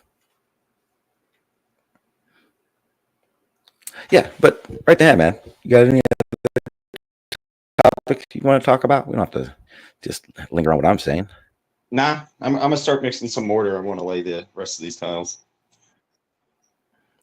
How long is it going to take you to finish that bathroom? Again, depending on if I had if somebody was like, hey, $10,000 for if you could, what's the quickest you can get it done by? I could probably bang it out in 4 days, 5 days. Working like 8 hours a day, finish it up. But I'm not trying to, rush it up. Nice. I like to start doing that stuff. My ADD just doesn't let me do it all the time. And I'm sorry, Izzy. Damn, I didn't know to question you at all. I was sitting here trying to tell her about asteroids. Didn't know she was teaching people about them.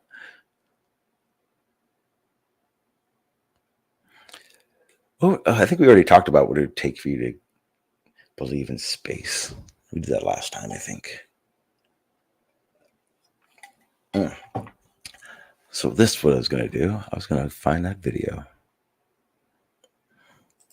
I was going to show you guys the new flat earthers in town.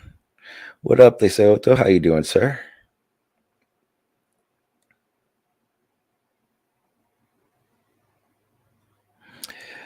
Do I want to do? We'll wait a little bit.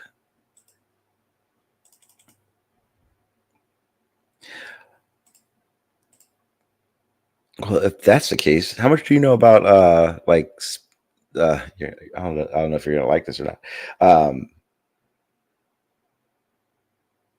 Yeah, more about. No, I wouldn't say more about space than we know about our oceans. We know more. We are able to map more of our visible universe than we are the ocean floor. There we go. That's a better way. What do you know about space mining? Because I know that's a big topic, and I actually really enjoy talking about that topic. And I've run into a lot of run of a lot of turbulence with people when it comes to that.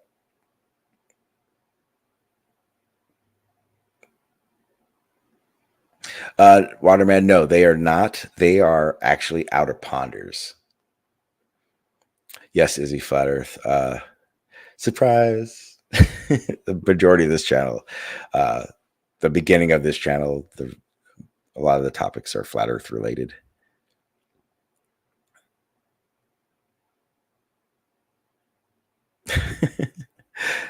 um, yeah, no, these guys are Waterman. These guys are outer ponders, very religious. I just found them last night, and I just kind of popped in their chat and kind of asked them about the final experiment and what they thought about it.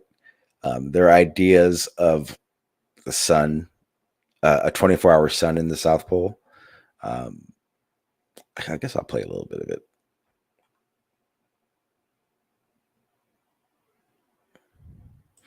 That's true. Which part is true, Izzy? I'll cue this up.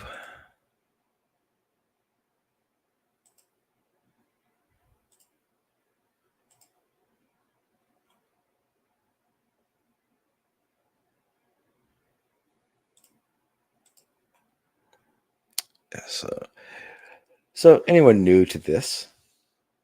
What's up, Shawn? So anyone new to this topic, this is what's called the flat Earth. For these two gentlemen, this is what they call the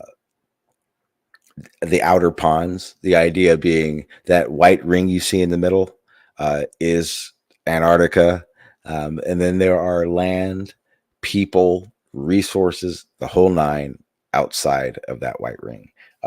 What we know as Antarctica. Actually, I know for a fact, Russ, he wouldn't. So I don't even need to ask him. I know for a fact he wouldn't. And yeah, anyone again, I'll do that later. I don't really want to talk about it right now. But yeah, panel's open. You can ask questions. Let me go ahead and play this, and then you guys can get an idea of these guys. They are a very small channel, very small. I have never seen these guys, never heard them. They don't really have much of the Oakley arguments or something like that. It's one of those things where they kind of just they're freeballing it from somewhere. I'm not really sure where, but I'll go ahead and play it so you guys can hear what I mean. Those also had me cracking up. You know, kind of subtly admitting to not being in space ever. Again, look it up. And the other thing you should look up while you're there is that there's a whistleblower that came out. He was hired for the Mars mission. He was specifically hired as a digital artist who they tasked to make all of the digital photography that's supposed to come from Mars. It's a little low. So if you're having an artist render Fix it. all of the drawings from Mars so you can show people what they're seeing on Mars, why do you need an artist's render for that? Why do you need to hire artists for that? I mean, that's pretty weird. But then you look at all the photos that say not actual footage rendered by artists. Shawn, you said, yeah, the cooling system failed, and that's because they trained together. Okay, so I see. I'm curious, what cooling system are you referring to? And while I wait back for that, Jay, I don't know if you have anything more to add to that. No, I do. I think what he's saying is he's asking me where I think that they should test because I said they test in a giant pool. I'm not questioning that they shouldn't test there. I actually think that that's probably a perfect environment to test in because those spacesuits are designed to be just like scuba equipment. When you think about it, you need oxygen, you need to be able to breathe. So basically, NASA spacesuits are just like the old school bubblehead Navy like sea divers that they used to put in the water. They made the movie about it with Cuba Gooding Jr. there, where he was lost his leg. That's basically the same kind of suit. So testing in a pool, absolutely, I completely agree with it. It serves the same exact purpose. Yeah, so obviously I gotta do this because I think you guys are getting blasted. Okay. I wanted to make so the spacesuits that they use in pools for training are not, let me repeat, are not like the suits Cuba Gooding Jr. used in that movie. They're different. They have the same purpose, but they are different. Just keep that in mind. I got to turn it back up because their stuff is low. Purpose. But the point I was trying to make is that I don't believe they're actually in space, hovering around in the canister and doing these things. I think that they're showing you that they're doing these things when they're not. Because the Earth's atmosphere, let's talk about it, go back to the flat Earth scheme of like what it could be, right? Technically, all of the satellites that we have that we use for GPS or we use for television programming or communications or whatever they're up there for, they're only 600 miles up. Our atmosphere is very, very thick. It's very thick. And that's before you hit the Van Allen belt. So if all these objects are up there floating around, because at that height you would not have gravity, and our space station isn't supposedly outside the atmosphere anyway. It's floating up inside our atmosphere. So the idea of there being a dome, if there is a dome, they wouldn't be outside it to begin with. So I think that the idea that we have about space is merely one that was educated to us. Every concept that we have was given to us by the National Air and Space Association that was created because of Operation Paperclip after the Germans lost the war and sent all the Nazis to the United States. So when Warren von Braun and all of those guys settled down, I believe it was in North Carolina, and they made all these things, you have to understand, if you're building a narrative, if you're trying to keep humanity controlled with a story, what better way to do it? Let's create a space race. And remember, we talked about this last week.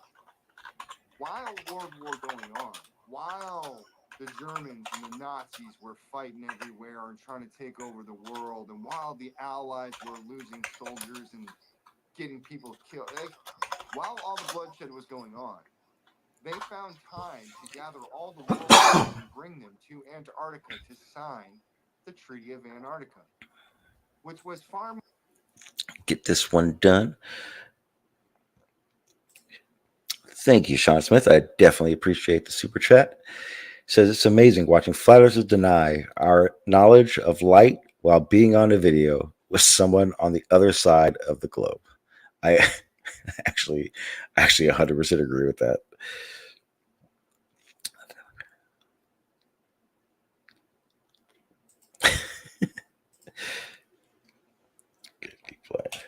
More important than the war that was going on around the world, apparently, because you can make time out of your day to go down there and sign this treaty.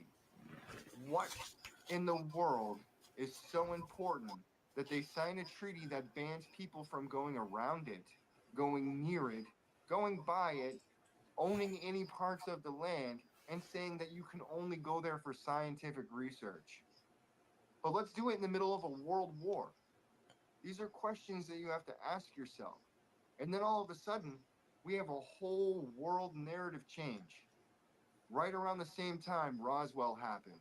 And it happened. They've admitted that it happened. So we have. Thank you, Izzy. I absolutely appreciate it. For the super chat, it said supporting my new friend. Absolutely. Thank you. Thank you very much. Spacecraft that they stole, they took, they reverse engineered and created a whole bunch of stuff that they left humanity out of the loop of. So is it that far-fetched to believe that they wouldn't lie about the shape of the world? That they wouldn't lie about there being a dome? That they wouldn't lie about manipulating weather? That they wouldn't lie about having technology that can cause earthquakes?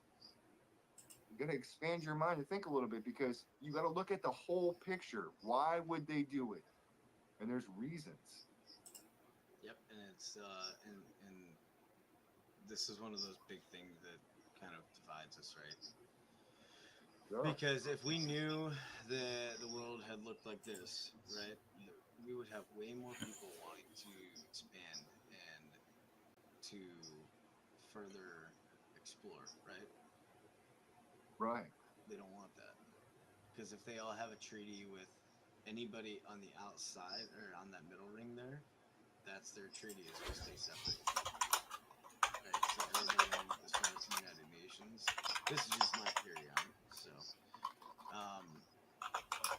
if there's that, if we have the United Nations as one, right, and that treaty was built because of that middle ring not wanting entrance of that center ring, right? Does this make sense? Mm-hmm. It does to me. That's the only thing that makes sense to me. I'm trying to make it logical. Yes, I'm reading Sean G's comment. Hey, buddy. Sean G, I have heard about that. As a matter of fact, there are scientists that are taking pictures down there now. You don't have to wait for those two guys to go see it. There's pictures, and obviously we have to remember, everything we look at can be engineered and manipulated to be whatever they want it to be. But there's pictures right now of two suns in Antarctica. On one side you have a sun, and on the opposite side you have another sun, and they pan around so you can see it. So I mean, it ties into the concept that we're talking about here, because if there's a localized sun inside the first ring, then there should be a sun in the second ring too, that we probably wouldn't see. Depending on how high it goes up, that one might just go around in a circle. You never know. But we don't really know. 24-hour sun in the south. My thing is, like I was saying with Casey, to answer your question there, Sean D, about 24 hours in the South Pole. If it's wintertime for us, Northern Hemisphere, and the sun is actually acting in a spiral pattern, if it's going further and further out, our winter time, it would be the furthest away, closest to the ring. So if it's at that ring, if you're going to see the sun for 24 hours, because if it's a ring, it's constantly going around the ring. And if it's that low down the side of the dome, 24 hours, you would see that for 24 hours a day, depending how far down it was. As it slides back up, you're only going to see it for a certain portion of the day again. And those are really cool questions, Sean. Thank you very much. Okay, let me turn this down. Okay, I this is going to be a treat for you guys. I don't know who this guy is, or I know Extra Days. Wow, my bad. I don't know. I haven't listened to this. I just want to give some of you guys an idea, because I'll give you background. So I tried, some of you guys didn't see it. I was trying to explain to somebody in the chat, Izzy, that the guys that we were just listening to were like super chill flat earthers, like really chill. And now I want to show her the other side. And I'll give a little background. This is Gen CBR. Gen CBR is what we call in the flat earth globe community as a lifer. It does not matter what happens, does not matter what he sees, told, nothing matters. Gen will forever be a 24/7 flat earther. Everything's a lie. Everything's bullshit. Governments lie. Faking space, faking vaccine, the whole nine. He's an auto hoaxer, basically. But this is something that I heard, and I am taking credit for this. So even Extra J can thank me. I had heard this over at the MMM server. It wasn't on live stream. I think I have it recorded. I have to look for it though. But Jin came in and told this beautiful story. It's my favorite. So some of you guys have heard Gentopia before. I'm going to hold off because I know I have that recording. I just got to find that. I know for sure I have that. I got to find it, and you guys will get to hear that. But he came with something else, and I became like his little manager. Like I'd have him go to different servers and tell the story. this explanation for why space Apollo missions were faked. He had this idea that because because of the way the astronauts had to use the bathroom during the Apollo missions, it was that showed the Apollo missions were faked. What's up, very, very expert?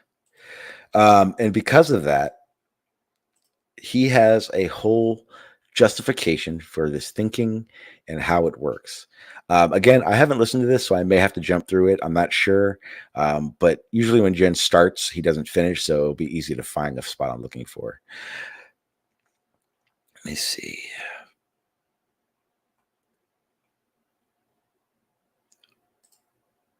It's like desperately. I've never heard this before. Give me like 2 minutes. I'll be right back, and I'll let you know when I'm back. Give me some scotch. Give me some scotch. We start, yeah. But I'm a vodka man, brother. Yeah, I love you too, guys. Fine. I love you too. I think I need to go drink the bottle of vodka and then come back. You guys are gonna love this. You guys are gonna love this. This is not. Hey, I want you guys to understand something. Okay, this is even better.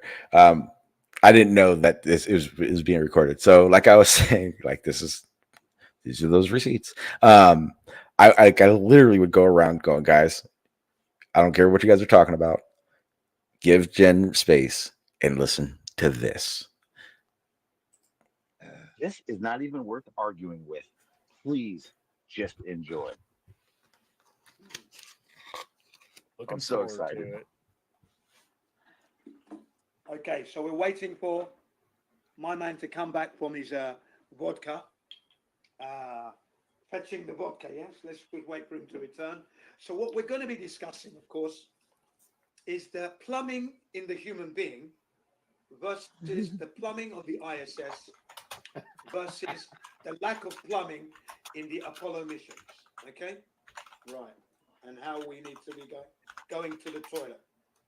And is it actually possible to do this the way NASA expected the astronauts to do it in the Apollo missions? I can tell you the Apollo missions were not hygienic. Yes. Oh, exactly. Oh, please. Oh, you're going to love this. I'm just going to wait for the guy to turn up. Then I'll begin from the very beginning, like yesterday. I'll be asking you some questions first and foremost. About hygiene. Yeah, because it's important. The way I delivered it yesterday was perfect, wasn't it? Yeah, oh, yes. Oh, fuck yes. Absolutely. Or it was the day before, or for me, it was the day before. It was yesterday for you. Yeah, but it was amazing. Yeah. I know I This answered is much, but I've never had my first drink. Yeah, it's very important. This particular topic matter tends to get a quick look at only. You know. All right, I'm back. Did I miss it? No, we haven't started yet. We're starting Did you get my now. scotch? I fucking love you. Okay, we're starting now. Here we go. Screen recorder set up now. Okay, here we go now. Hopefully I won't get any interruptions, but if you do, never mind. Now, I'm going to discuss with you as I'm a plumber. My brother's a plumber. I'm not a qualified plumber, but my brother is. Okay, so I find plumbing very interesting. Toilets and that. Okay. Now, we're going to discuss the cost of the ISS toilets therein. We're going to be discussing the Apollo missions and how the astronauts had to go to the toilet and the level of hygiene that would be required. Now, when we go to the hospital and we go and see a baby being born, we're all covered up and the hygiene level is quite high. Of course, new babies coming in. But I say to you that when we if we were able to go to space, the level of hygiene would have to be 10 times that of any hospital. Because one, you're in the supposed vacuum of space, and then all this electrical equipment is close to hand. You're in a zero-G environment, okay? Now, we're talking about, let me just go back to the vomit comet. Sorry, let me go back to the vomit comet. Now, those people who experience the vomit comet ride, it costs $5,000. They do 15 parabolic flights. They go up to 25,000 feet, and then they do this, they sharply rise up, nose upwards, and then come nose down, and they experience between 30, 40 seconds of weightlessness, right? And they end up chucking up. Even though they've taken tablets to try to suppress that, it doesn't often work. And some of the people, occupants, end up throwing up, hence vomit comet. Now, the astronauts would be subjected to this for 8 days, according to the Apollo missions, or 12 days, because the missions were 8 and 12. They seem to be getting longer as the missions went on. Okay? Now, your stomach is going to be loose all the time. Your stomach is going to be in a zero-G environment. You're not used to that. So you're going to have to try and suppress either vomiting or doing a poo, diarrhea in most cases, because your stomach is loose. Your stomach is loose now, okay? Right. Now, NASA's method of going to the toilet is a transparent plastic bag with a very super adhesive seal to seal your bum. The only problem with that is, though, is that they had to get butt naked, apparently, to do this. That was something I gleaned yesterday, okay? They had to get completely undressed because the suits they wear is a one-piece thing. They don't wear a two-piece. So it's all got to come off. Just to do a number 2, yeah, takes about 45 minutes, apparently, because of the shenanigans they would have to have gone through. Now, you have to somehow attach this transparent bag onto your buttocks. So you peel off the seal protectant, you peel that off. Neil, can you hold this, Neil, because it's going to float away again. There you go. Right, nice. You can't do it. It's impossible to do it on your own. You're not going to be able to do this on your own. Then you open the bag, you take out the arse wipe. Can you hold that, Neil? Nice. And then you've got the disinfectant to neutralize the so-called bacterium from the poo. Can you hold that as well? Okay. Now you've got to, do zero G, remember, somehow attach this thing to your bum. Okay? Okay? And remember, your butt cheeks have that little V there. Now you've got to make sure that the seal is sealed tight across your butt cheeks where your bum meet that little V divot. That's got to be sealed up tight. Otherwise, things are coming out of there. But the other problem is your penis is dangling out now. So your penis dangling out. Wait. I want to hear this, guys. Can we let Jen finish, please? Yeah. Now you got the bag on your bum, but your penis is dangling out. Now, how often has it happened to you that when you go to pass a number 2, you accidentally urinate because it's not under your control? Yes or no? Am I wrong? Am I wrong? You are not wrong. You are not wrong. Very much, okay? So You're there's a danger right there. There's a danger right there. What's NASA doing? Because the bag doesn't go around your penis. It's only around your buttocks. And it's got little divots. It's got little divots in the bag, just in case you're doing a solid one and you need to pull it down. But you can't do that because you can't see it. It's going to have to be your colleague doing that. Really? Really? And then if it's a liquid diarrhea poo, right? When you remove it from the bag, it's at the edge waiting to come out. This liquid, is it not? Yeah? You know? So the bag's not going to be upside down. It's on your bum. And you're let me summarize. You're going to Let's summarize yourself in a reasonable position. So it's let's summarize this. Let's summarize this. So the plastic bag that seals around your butt, there's a V at the top of your butt, and then your penis would be out. So what you're saying would happen what? I'm saying that if it's a diarrhea, it's going to leak out the crack from where your butt cheeks meet. And if you accidentally urinate, then you've got urine floating around in your spacecraft. Thus, hygiene lost. And you could short one of your electronic equipment, and then now you're in space forever and you die in space. All right. I'll be back. No, guys, hang on. It's not done yet. We're not done. Now, Jen, what would be the cost of the Apollo urinals? What are they saying it costs? Okay, now in the Apollo, they didn't have any urinals at all. They had nothing. You have to do it in the bag and then wrap that bag. Let me just finish it off. You then wipe your bum. Now look, your bum is going to be wet because you're using a wet wipe. There's no tissue paper. This is a wet wipe. So now you've got a wet bum. Did you clean your bum properly? You don't fucking know. All zero G, you're disorientated. Neil, can you have a look at my bum? Is it clean? You don't know what you're fucking doing. Okay. Look at my brown starfish. There you go. And then you put it into the bag, the so-called bag, you know, that nappy wipe. and then you've got the disinfectant. Now you've got to open that up and somehow get that into that bag without it floating everywhere. That's what she said. Easy. Right. See the problem. Hey, And then you've got to massage this. you know, oh, is he still talking? You've got to massage it into your poo if it's a solid. No worries. What's up? Oh, I was just gonna say it is an interesting take. However, have you like years ago before AI and all that stuff, we were able to get NASA to kind of like FaceTime some of our classrooms. Does he understand a liquid? It forms in a bubble. It's not like it's going to splash, right? Oh, he kind of knows it, but he's like I was saying before. He's far gone. This guy, he doesn't listen to reality when it comes to this stuff. This is purely for entertainment. No, I mean, obviously, it doesn't yeah. go and splash into the equipment. It forms into bubbles. That's how they drink their water. It comes into a little bubble and then they drink it. It doesn't go splash everywhere. That's one thing. They even talked about like how they actually have to be active because they are there for a long time and they have treadmills.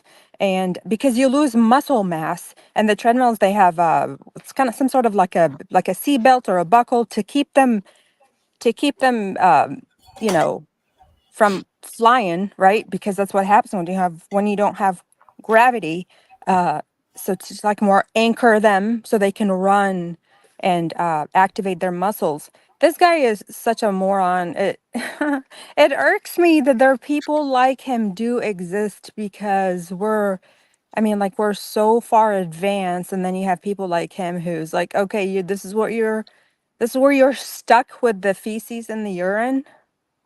Yeah. And like I said, so the guys we were listening to before were very chill. They're very chill guys. This is the other side, but this isn't even the worst. This guy is not the worst. There's more. Oh, you come around a lot often. I started doing this a lot more. There's a guy named Arwen. You're gonna love him. He's a special guy. I'm Right. actually after this we'll talk a little bit, then we'll play some Arwen stuff. But let's get through the rest of this because it Okay. gets better.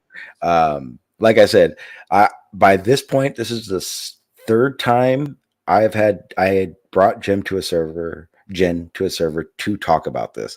So this is probably the best refined part of his story. And yes, to nerd in the chat, I actually worked with him. I talked to him. I was like, when you do this part, make sure you do this. Make sure the main instruction with him is do not forget the toilet sounds. You'll see why. You'll see. Okay. Solid one. If it's diarrhea, you're in trouble. How are you going to do Fair. this liquid? You're in trouble, man, all the way there. Okay. Then you wrap the bag up. You roll the bag up like a sausage roll. You roll it up, and it's taped up, and then you store it away in a cubby hole somewhere in the spacecraft. And then you leave it behind when you come back up to mission control. Sorry, to the command module. So you're going to leave it on the moon. That's the idea. Now, the ISS we're talking about now, the toilets on the ISS are what I call the old-fashioned Hoover vacuum cleaners, the ones that look like capsule tablets, but it's on an upright with a square seat. Now, the original one cost $19 million, the original one. And it broke down in 2018, I think, 2018. Okay. And then it was replaced 2019 with a $23 million one. Okay. Now, Mike, right, is not only the price, but again, the whole thing, because if you go into an aeroplane, right, and you go into that call, you sit down. Jen, you better do the sound. Do not do the sound. Thank you. Right, yes, sir. So you're in this aeroplane cubicle, you know the ones, yeah, where the door folds in half, you slide it, and then you slide the bolt, and then you pick up the cover of the toilet, you sit down, you've got the sink right there, the sink is right there. You just turn your head a slight degree, there's the sink. It's quite a tight cubicle, but that's more hygienic than the ISS, and the cost of that toilet is 250,000 to probably 500,000. Okay, That's the not toilet bad, price, really. depending on the aircraft.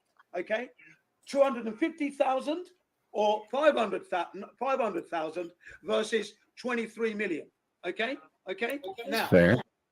Now, and then the plumbing of all that system runs into $1 or $2 million to plumb it all in. But the actual cubicle, which is more hygienic, 100% more hygienic than the ISS, I think it's fair for the fraction of the cost. And then when you finish your business, you might remember this familiar sound.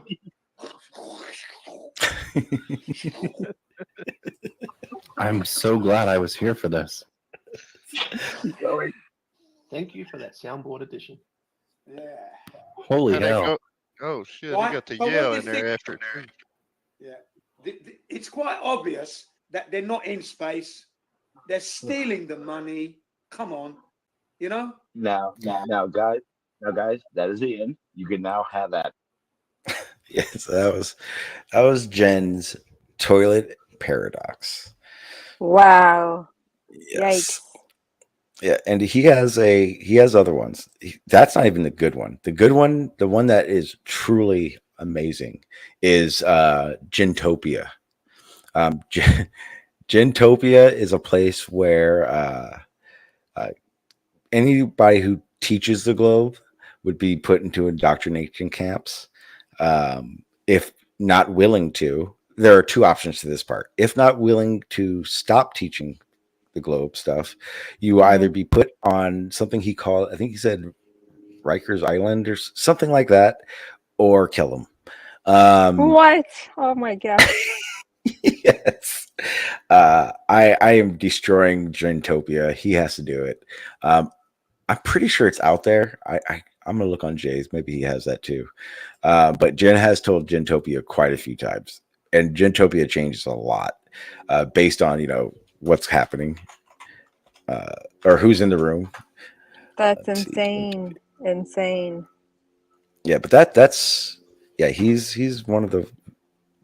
Do you by truly far believe that they believe it? Do you think they actually believe it, or do you think that's just they're trying to get clicks and views? Okay, so here's the fun part. You're gonna love this. You ready? Mhm. I was a flat earther for 4.5 years. What? Yes, about 5 years ago. Okay. For the most part, the majority of flat earthers believe it's flat. The reason they believe it's flat is very simple. They don't understand. The problem I had was, like, for instance, if I sat here and I said, I want you to close your eyes and I want you to imagine the Earth and its radius, 3,000, blah, blah, blah, miles, rotating, the moon orbits around it. You can visualize that in your head, right? No. You can't? Okay. Well, that was my problem. Being flat? No. Conceptualize the globe model. When you discuss evidence for the globe model, you can conceptualize how it works. Okay. I wasn't able to. So when evidence was given to me, it didn't make sense to me. So the first thing that got me to flat Earth was, and I don't think anyone really could argue this part. If you went outside right now and you looked around, and again, with zero understanding of the globe model, you could say, ultimately, it looks flat. That's based on nothing, though, right? You just looked. So for me at the time, it became the easiest default. And then it's almost like you're getting pampered, or what's the word? When someone plants doubts in your minds so that you come to a different conclusion. Just indoctrinate. What do you mean? Yeah. Just indoctrinating practices. So for me, I learned real quick that, and it's easy for me to say it now. What I was doing was I was arguing against things that science understood as wrong and questions. Here's a good example. I was able to say gravity isn't real because you guys don't know what gravity is. And someone would be like, well, we measure it, we observe all the effects of it. And I'd go, what's the cause? Well, actually, I'll have the conversation with you right now. What's the cause of gravity? Who are you asking? You, Izzy. Like them? Yeah. No, yeah, I'm steel manning, so I'm playing the position of a flat earther right now, just to kind of show you how the seeds get planted, and I can run down that path with not needing the understanding. So, you would tell me, like, I'd be like, gravity is not real, and then you'd go on your spiel about, we can see the effects, we can measure it, and all that good stuff. It would take me to the point where, it'd take me to the point where I go, okay, well then, what's the cause of gravity? I don't even know where to start.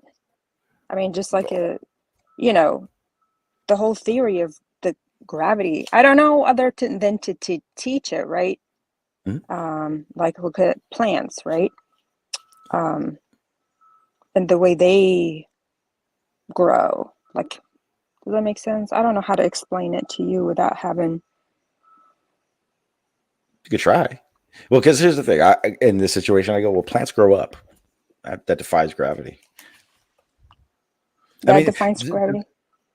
Just understand, to have an argument is simple for flat Earth if you don't understand something. You saying plants, if I don't understand how plants work, then all you're saying is word salad to me. Well, like anything with mass that creates. What's mass? Seriously? I'm playing a flat earther. I know that. I'm just trying to show you how easy it is to be a flat earther. And so what ended up happening is because I didn't understand the evidences. If you're just if people are throwing all the negatives at you, and I'm using all those negatives as ammunition to show you're wrong, you're just going to get frustrated with me, and I'm just going to lead you down a path to you hit your head on a brick wall and blow up and get emotional, and then I won. That's a typical flat Earth argument with someone who doesn't understand the flat Earth argument. No, I totally get it, except that I will probably the educator in me, continue to try to find the right answer for you instead of giving up. But I mean, ultimately, yes, it is, basically a mass, you know what I mean? And I look at, like, for example, the way I explain it to my students is plants. It's the easiest thing, and how they grow. You know what I mean? Well, I learned when talking to someone who is ultimately a science denier, the first step at it is to recognize, or there's a saying I have: don't be more confident in science than science is in itself. A lot of people lead arguments with their egos. You've been around long enough. I'm sure you see that every day now. I understand it. Absolutely. Yeah. So if you come into the argument with a flat earther and your ego is bigger than the explanation you have or understanding you have, you will lose that argument, even though you're educated. Right. It's very simple. I just wanted to say that it's like, I call it all earth atheism, right? So it's very easy to go to somebody, right? And like Shawn was saying, go, well, why? Right? Like, why? Picture you did that to a Christian, right? Eventually he has to concede. Oh, I don't know. You get to the point where they don't have anything. And that's what the whole, why I don't subscribe to counter worldviews, right? Like, atheists think they are like, they have something. I'm like, you don't have anything when you're an atheist. All you have is to tell religious people they're wrong, right? That's not a positive worldview. Just like flat earth, it's not a positive worldview. All it's doing is going to somebody with a worldview and going, prove it, prove it, prove it. But why? But why? But why? And of course, no worldview can continually answering that question. Eventually you'll get to, well, we don't know why this is happening. I knew it. You're wrong. Yeah, that's all. Ultimately, it's just a rundown to see what you know and test it. Because ultimately, we'll just get. Yeah, no worries. And there's it's okay sometimes to say I don't know because we don't know. I mean, I don't know other than the theory of Einstein, right? When that's what he did. I mean, what caused it? I don't know the cause. Like that's okay too. You know what I mean? Oh, absolutely. So I Well, I get what you're saying. it absolutely is right because, for instance, and this is me. I'm not playing flat Earth anymore. When I have these discussions, I make it very clear. I understand general relativity is right. But for my application, my understanding, more importantly, gravity is a force to me. I use it as a force. I can give 1,000 examples of how I know it's a force. So when I lay out the arguments, those are the arguments, right? I stick to what I know, and I am very open to the fact that there's not enough to know about to say I know everything. When you Bingo. do that to someone like that, it's someone who's a flat earther or science denier or conspiracy theorists in general, it definitely lays a different path for them to stop what I call the script. But yeah, it's one of those things where it's a game to see how much your ego is playing in the argument. And Typically, that's the yeah, problem is take your ego out because, I brought this the other day. Someone was talking the whole thing about God, and I don't even know what it turned into. Anyway, someone kept saying, "But why? But I don't know everything." But are we designed to know everything? Absolutely not. You're married, Shawn, right? yes, Okay. When you married your wife, or even to this day, did you know everything about her? no, absolutely No. not. But you married her, correct? Yes, Why? You didn't know everything. I wanted to. You want, but I mean, and again, I guess the more political answer is that you had faith, right? You had Yes, faith that absolutely. she says what who she says she is, correct? And you believe that. Hmm.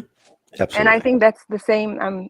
Just some things that we just don't know, and that just okay. You know what I mean?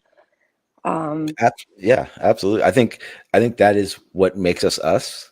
Um, I understand why religion is what it is because we are humans. right. That we want answers to everything, and the detriment. I wouldn't even say it's a detriment. One No, thing it's that a we good thing. do, yeah, one thing we definitely do is we put placeholders in spaces that we don't understand until we understand it, and I don't think that's a bad thing. I don't think it's a bad thing at all. No, we're wired to understand. I mean, we have those questions and doubts and everything in our brain. Um, there's a reason for that. You know what I mean? Oh yeah, I think our human ADHD gets a hold of us and makes us forget that we will never know all, but all we're doing is in the pursuit of. This idea that we can know all is insane. I think specific Yeah. idea that there's a a theory for everything, the universal theory. Like I think all that stuff, Hmm. this placated, some may hate it, the scientific God is coming back. But also So, science can be wrong. You know oh what I yeah. mean? So like I'm not an idiot and I'm just going to believe science. I understand that, yes, they go hand in hand, but they also can be wrong, Mhm. and that's okay too, you Yep, know.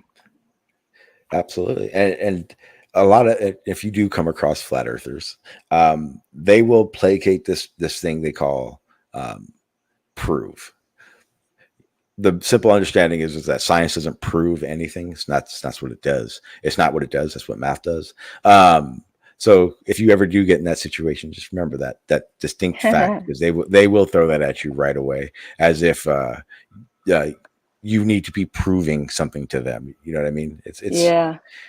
It's a very convoluted argument. It's a very philosophical argument, is what it really Yeah, is. yeah, I see what you're saying. And no, thanks for the advice. I'm only like 2 months old on YouTube years. You know what I mean? Yeah, yeah, I'll yeah. try to avoid that. But I don't get it. I mean, explain day and time to me, explain the seasons to me. There's so many facets. It's Hmm? just not, it can't just be flat. It makes no sense. It almost makes me wonder if these people never left their homes. Have you not traveled? They're just you know what I mean. It's a education thing. Okay, so you're in education, so the pursuit of knowledge is a logical path for you. Right. But I'm a prime example of this. I was 30, just out of 30 something. I don't remember 30 something when I became a flat earther.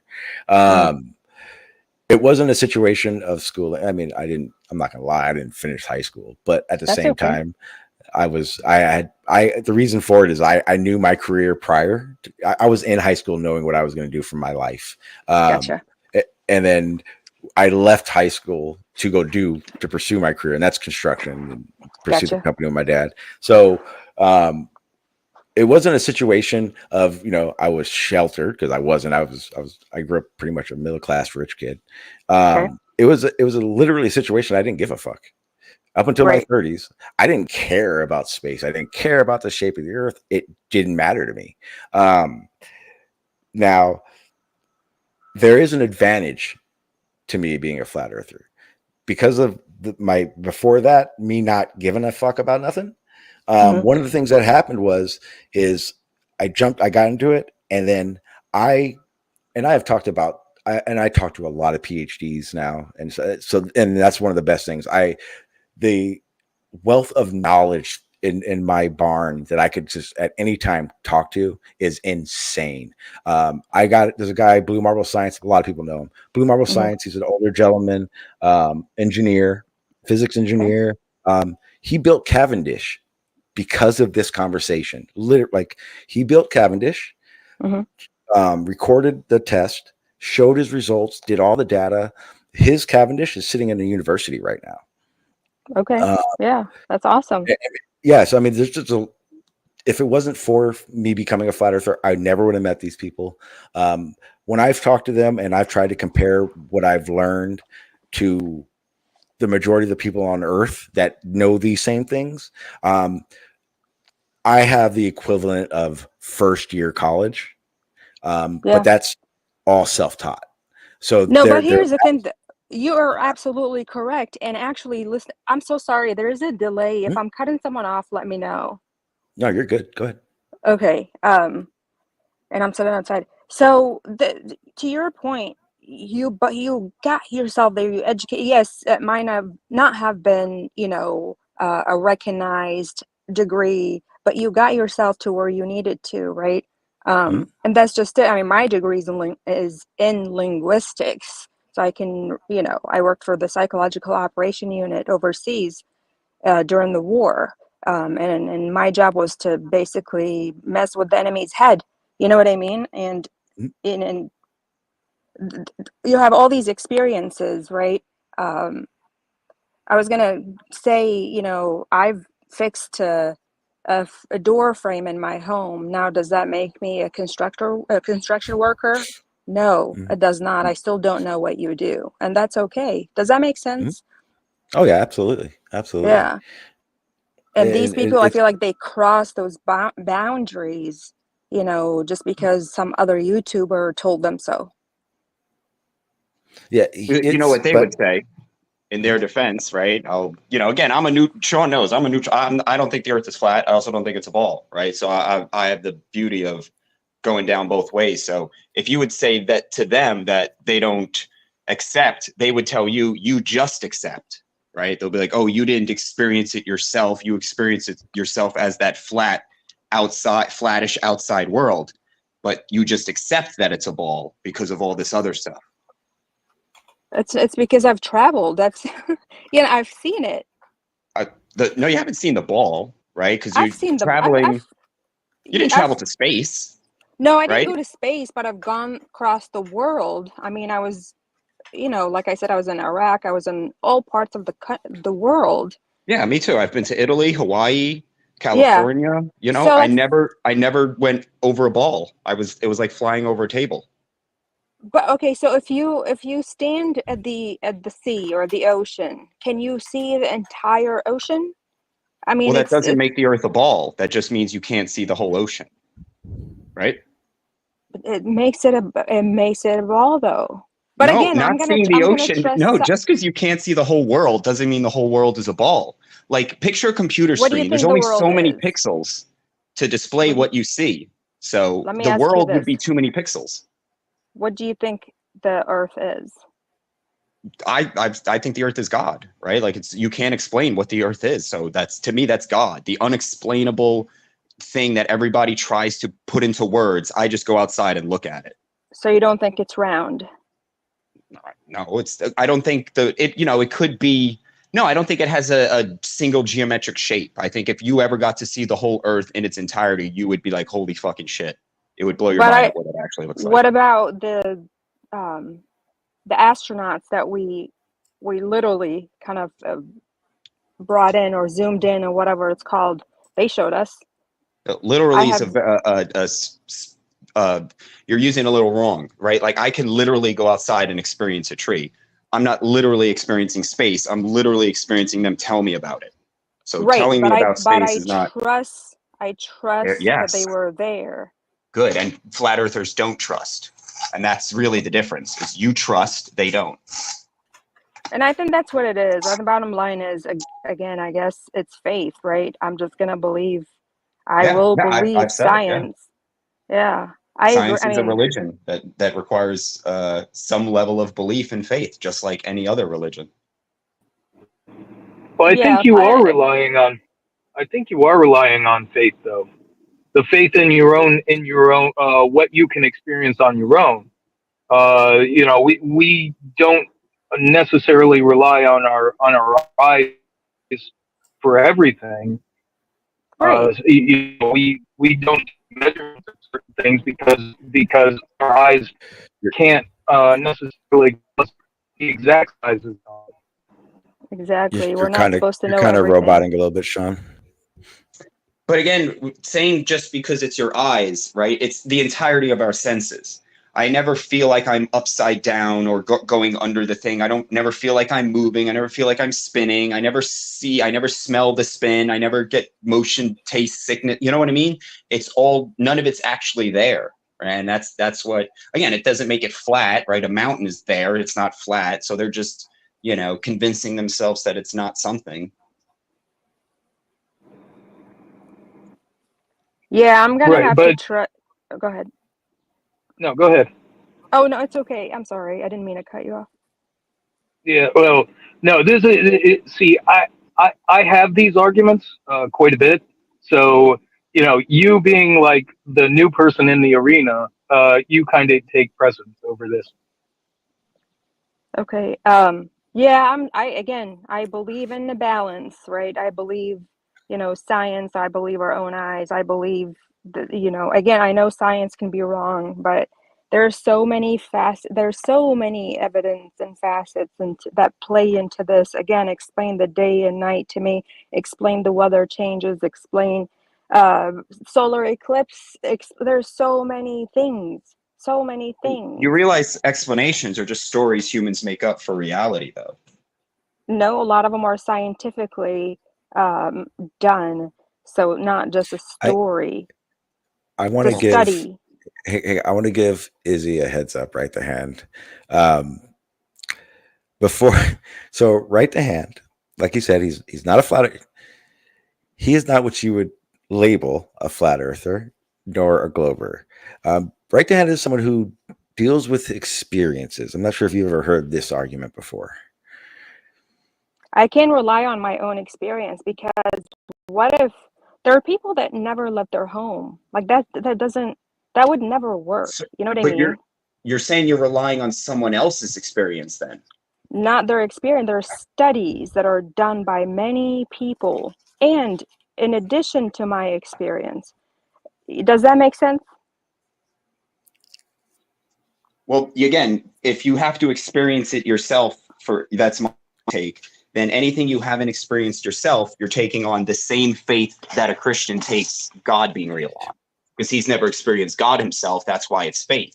So it doesn't, just because it's not a supernatural belief, quote unquote, doesn't make it any less faith related. I'm sorry, I didn't hear you. You were breaking up. Faith is faith, whether it's religious or scientific.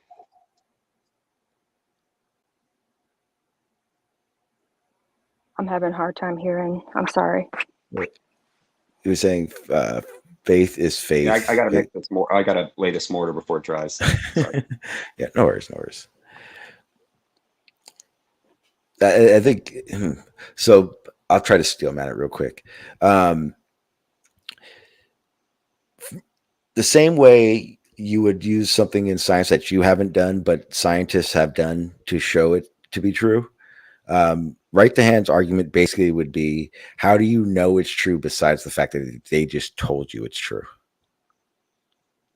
So that goes back to my, you marrying your wife. How do you know she said the truth? Hmm?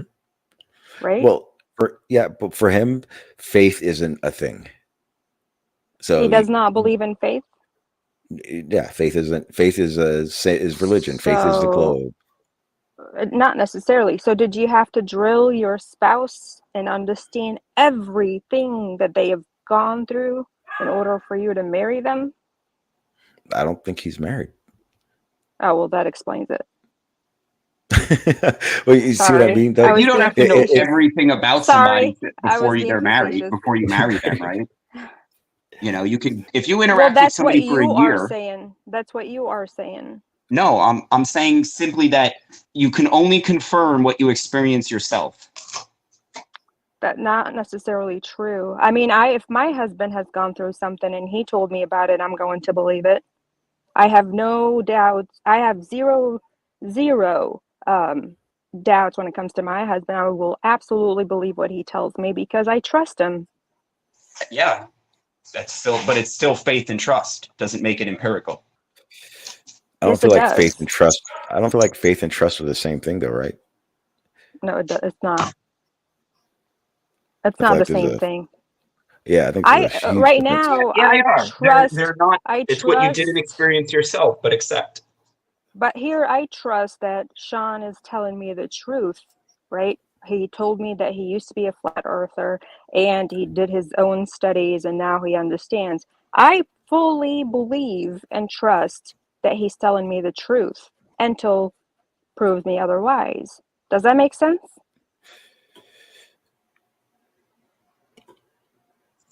It doesn't make sense that you'll trust someone else, but not your own senses completely. That's what doesn't make But sense. I also to me. trust my own senses, and I'm telling you, I do believe what people are telling me, and not any people. I did not trust the person he played just now because he sounds like a fool. Does that make sense?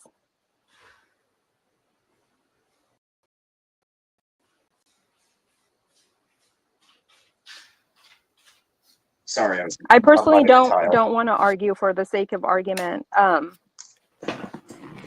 because it's silly. I think we were having a great discussion, and I highly doubt that I will run into flat earthers and to be honest with you, not even interested in. You'd be surprised how many you've already talked to. Oh, I'm sure, but I will not be participating or interested in their discussion because I feel like I lose brain cells while I talk to them. You That's say my that now. belief. We all start saying that.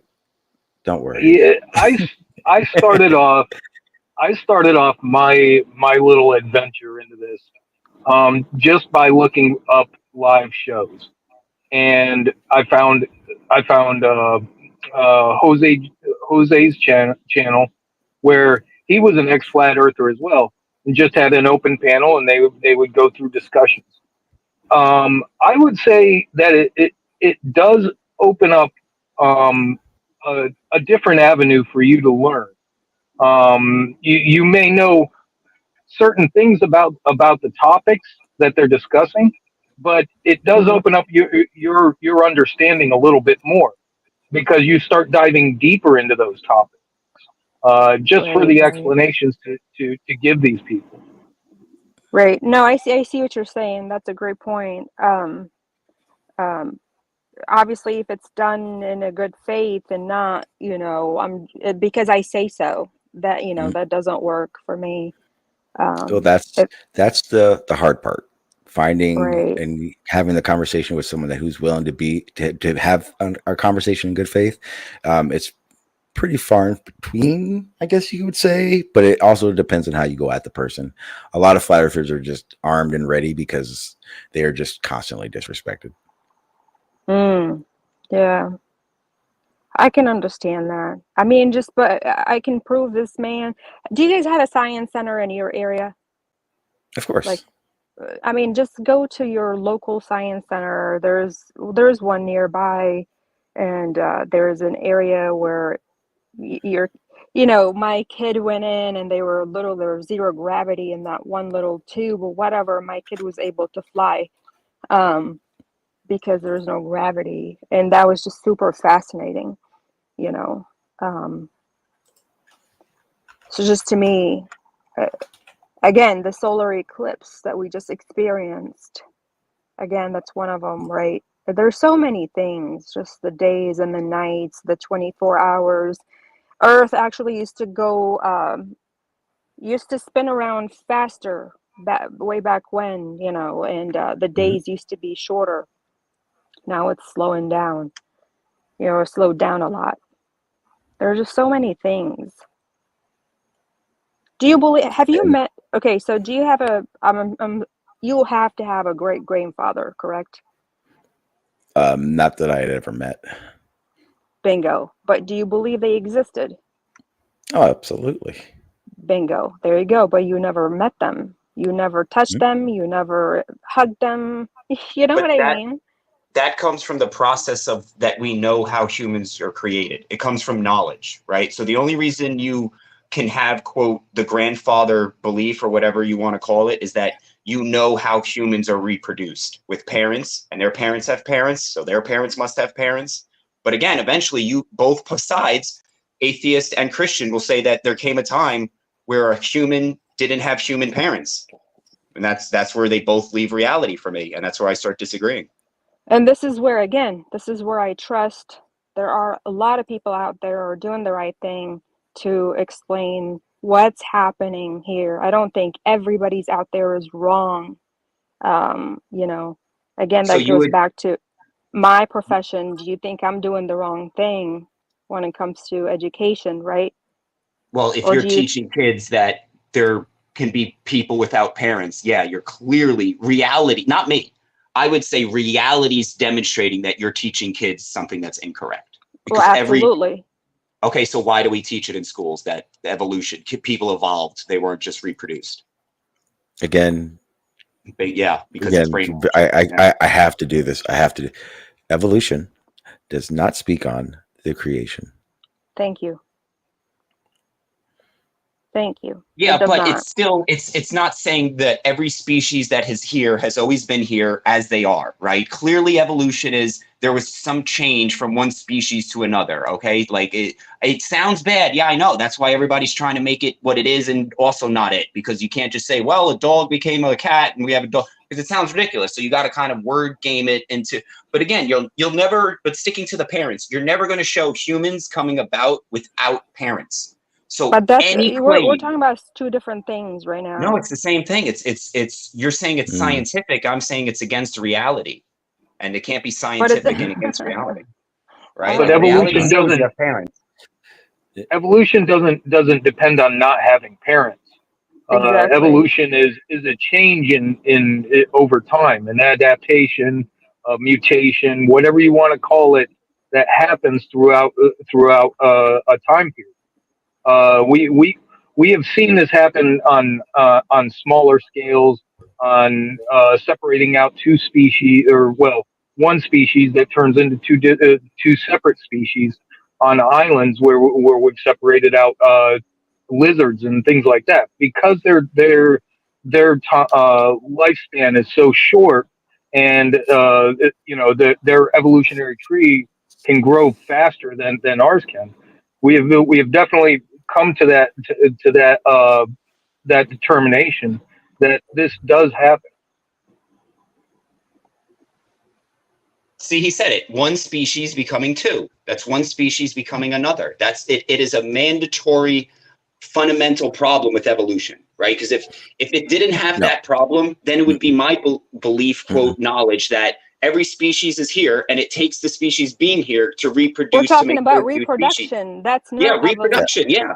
Reproduction is a requirement. That's how you get new things, reproduction. And what evolution is trying to get new things without the reproduction. That's not true. Okay, so Hang on. that's a- Another stipulation. Another thing I need to clarify so that it is clarified. Speciation is not evolution. It is another product of. The same way evolution is a product of a creation, speciation is not evolution, it is a product of. It is a situation where that genetic mutation that has changed over time so many times, no longer able to reproduce with the original. That is the definition of what a Bingo. speciation is. It's not evolution. It's a Bingo. product of. Okay, but now you run into a problem.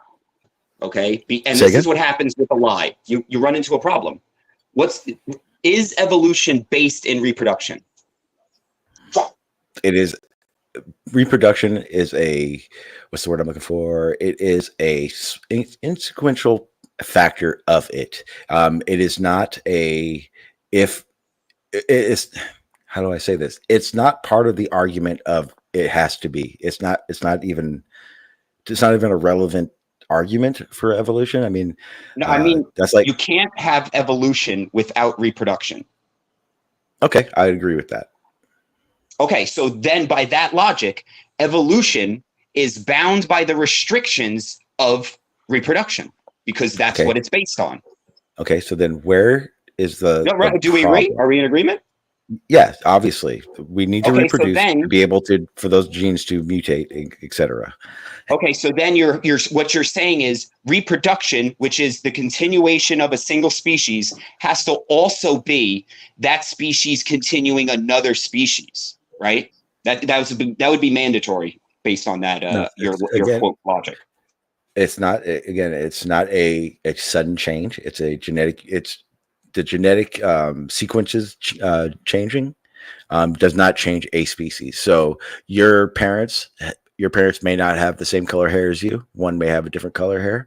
That is the genetic code changing. That is not a evolutionary. And you are kind of seems like you are mixing those two together.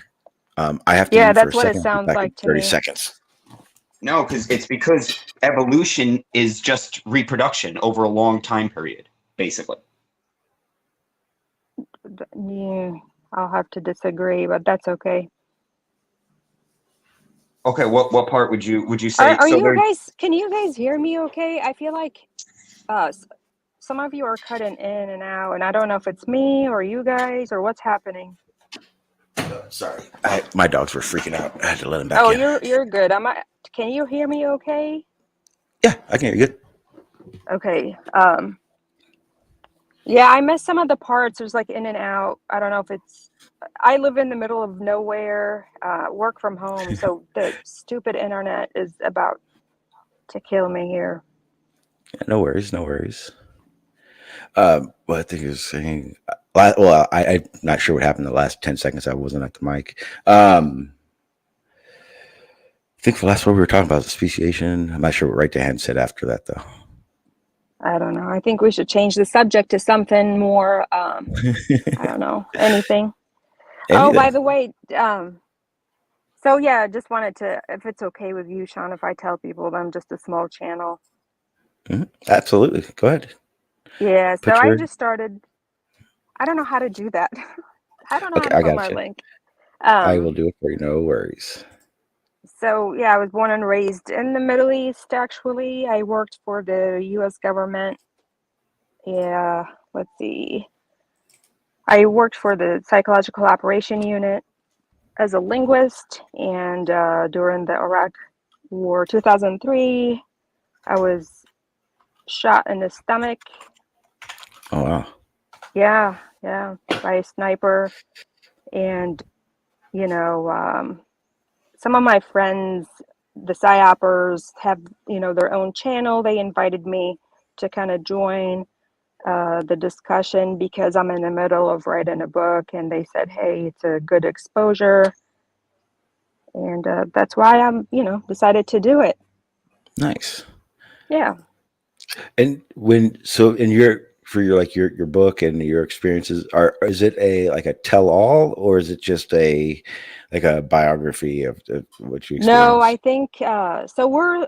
I haven't started, to be honest with you. We're still in negotiation. I have a ghostwriter that we agreed on, and what I was thinking is just to tell it all, what happened, what went down, what I experienced, what I know, that kind of stuff, and how did we get to where we're at today through my lens, and Yeah. obviously my story in there. Mhm. There's so much more to it, during my, thank you, nerd. While I was working for the U.S. government, my family were still there, and my 16-year-old sister was kidnapped by Al Qaeda, and the unit I was working with actually did a whole, you know, mission to find her, and thankfully 6 days later they found her. But even then, there's so much more to that. They killed my friend in front of her, and there's just, again, a lot of stuff. Wow. Yeah, Yeah, you've seen a lot. just a little. So I'm trying to share, as much as I can. Hopefully I get to inspire somebody. You know what I mean? Would you, with your experiences, would you recommend someone join? If you would say if I would do it again, I would. I would do it again.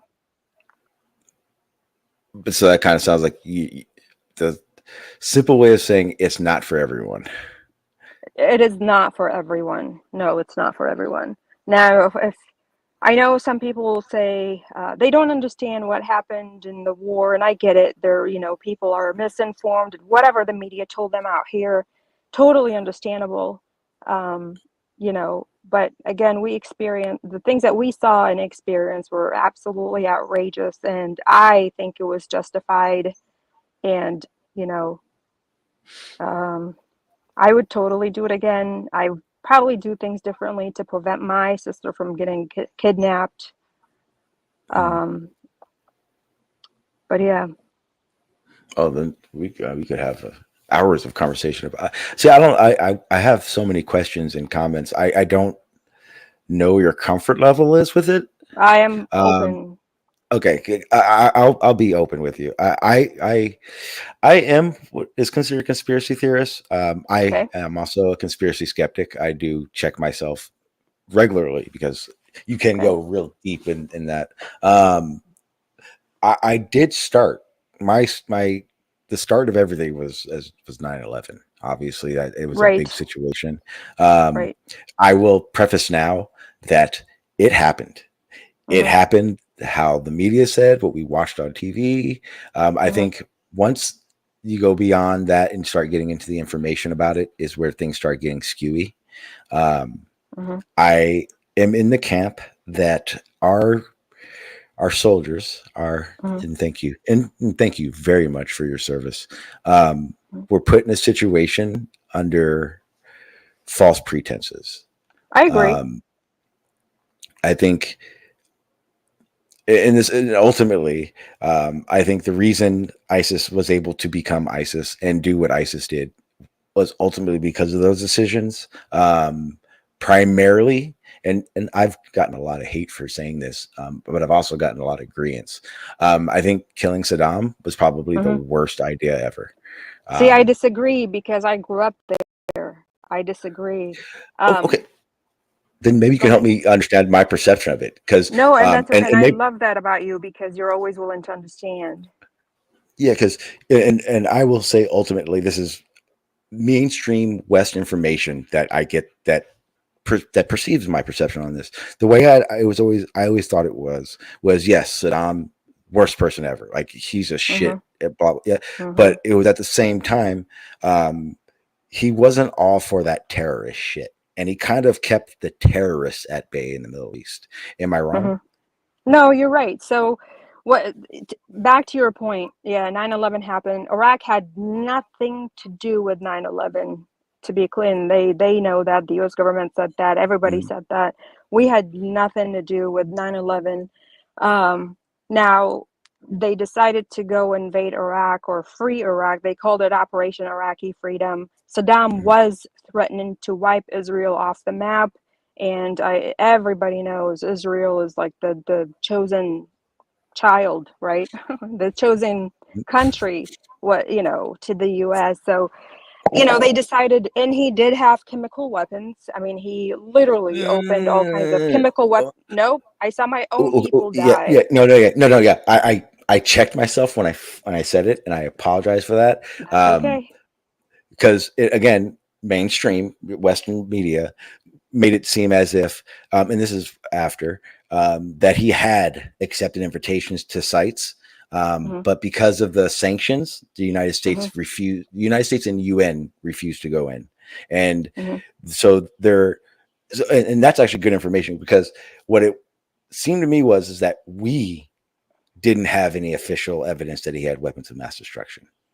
Maybe that's the case, but we did, because I Okay. can send you a link to Kurdistan, where he wiped an entire city, and it's actually really, really hard to see because kids, women, people just laying on the ground outside because died from the whatever he opened on them.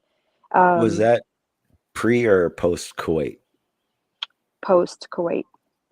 Oh, okay. Okay. So Yeah. this is Yeah. after all that. After Yeah. he's not okay. Okay. Yeah, way post Kuwait. And he, I mean, not only that, even within uh, Iraq itself, not only Kurdistan, I'm talking even the south of Iraq, because south of Iraq were mainly Shia. He was Sunni. They were against him, and he would have mass graves and just bury a bunch of people alive, or anybody who went against him.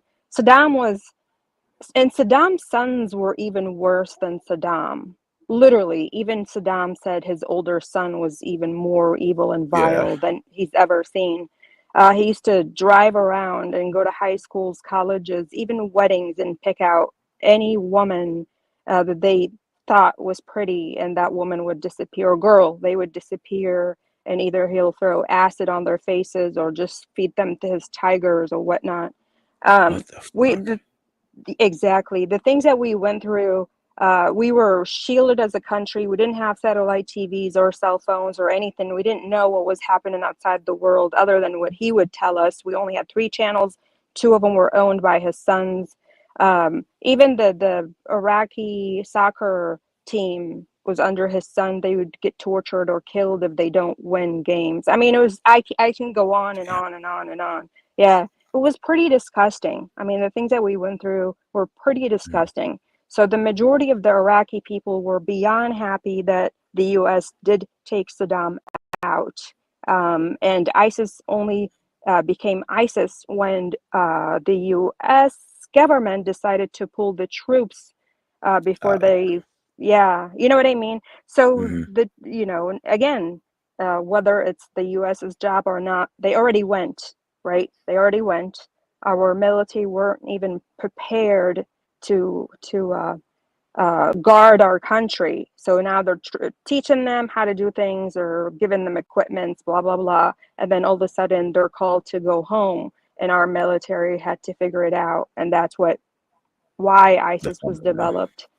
And it took forever. But a lot of the chemical weapons were smuggled to Syria. And as you saw, I mean, they had them in Syria. Yeah. But it's a lot of misinformation out there. Again, the majority of the Iraqis are beyond thankful to this day that Saddam was taken out. Is I don't know how to ask. Is ISIS better to the Iraqi people than Saddam was? No, God, no. What ISIS did, I mean, they tried to invade Iraq. So ISIS are groups of people, terrorists, organizations after Al-Qaeda. And the majority of them are actually from Saudi, Afghanistan, Pakistan. They're not even Iraqi. You know what I mean? Yeah. and funded by Iran. I mean, if you think about it, Iraq is the second or third largest, wealthiest country when it comes to oil. So I understand why everybody wants a piece of Iraq. And that's literally what we were taught when we were little, that the US and the Western world were going to come invade our country to take our oil and kill us all. That's what we were told, like over and over and over again. You know what I mean? Well, So I would say that's true. I'm sure there's truth to it. I'm sure. I think that's why we were there. Because I mean, I'm pretty sure you could tell. I mean,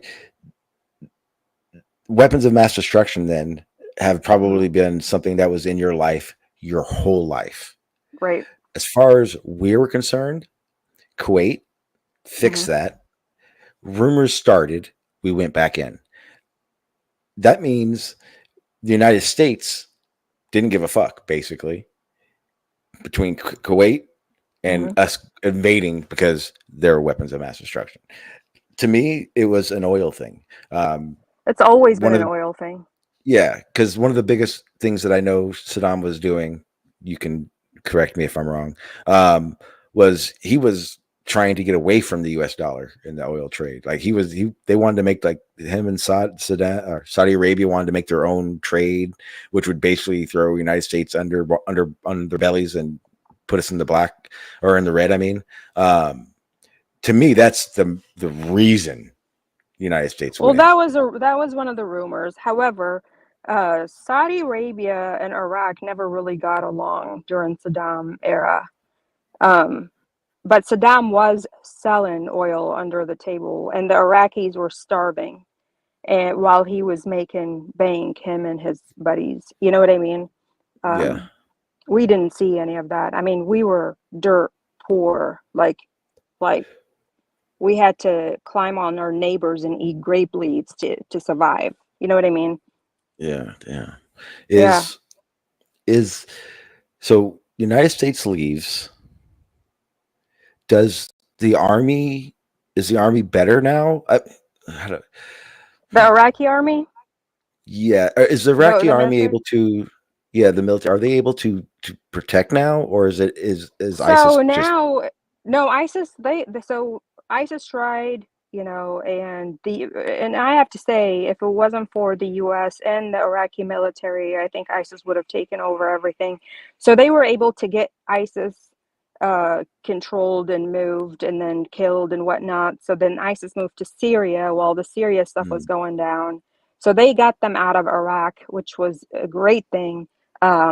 So the Iraqi military, I would say, is getting better.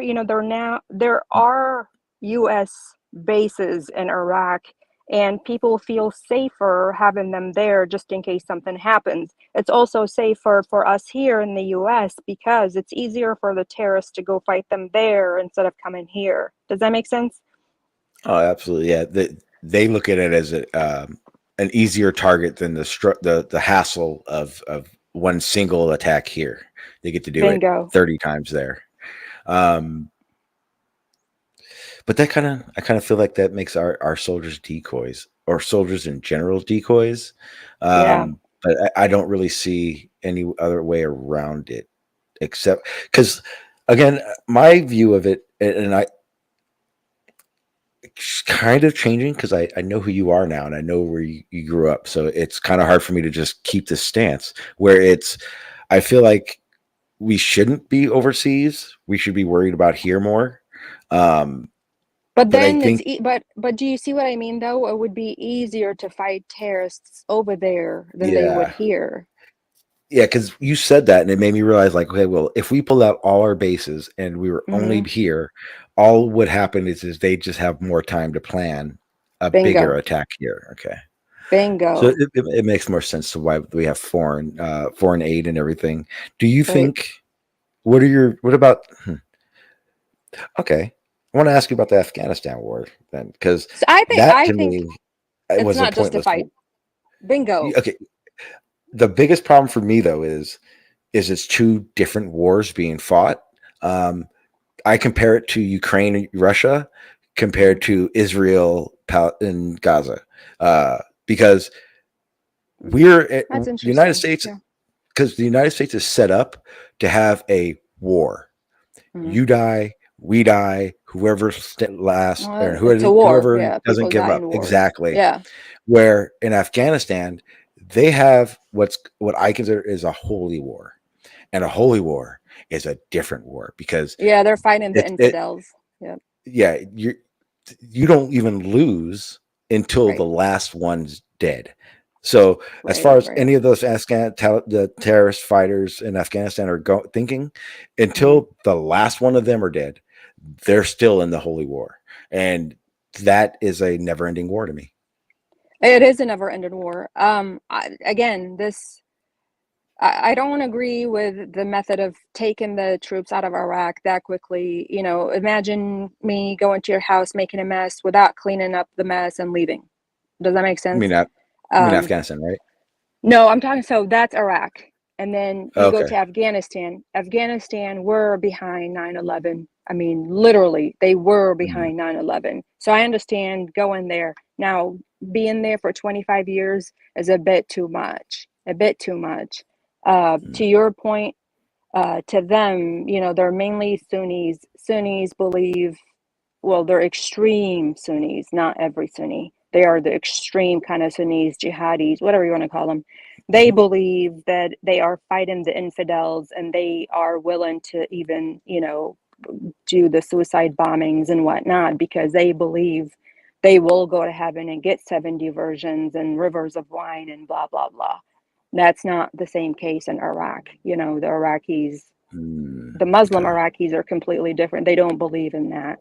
Um, the Saudis believe in that. The, you know, extremists, I'm talking, not anybody. I'm sorry, I don't want to Yeah. generalize everybody.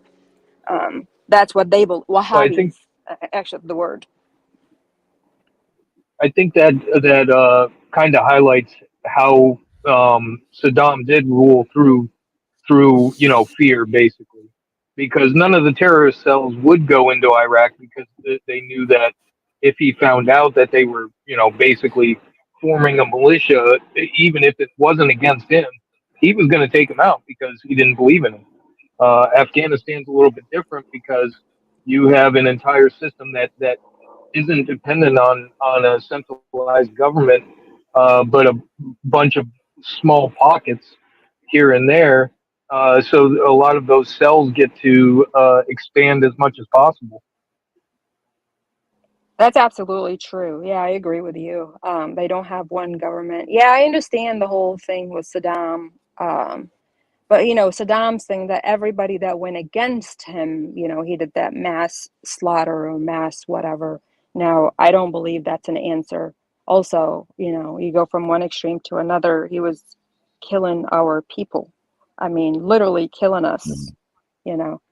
Um, but yeah, you know, with Afghanistan and Osama bin Laden and, you know, all of that. I get that. I just don't think they should still be there, to your point. Maybe have a base or two to fight, you know, if there is something, but I don't know. That Afghanistan it has been a drag, you know. Well, it kind of seems. Afghanistan should have been handled quite differently. The ability to set up infrastructure. I mean, America is, we throw money at everything, and if we don't like it, we throw more money at it.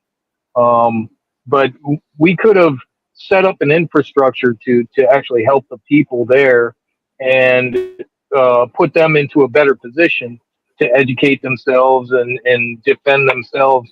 And the terrorist cells would have less of an impact on the areas with soldier support, of course.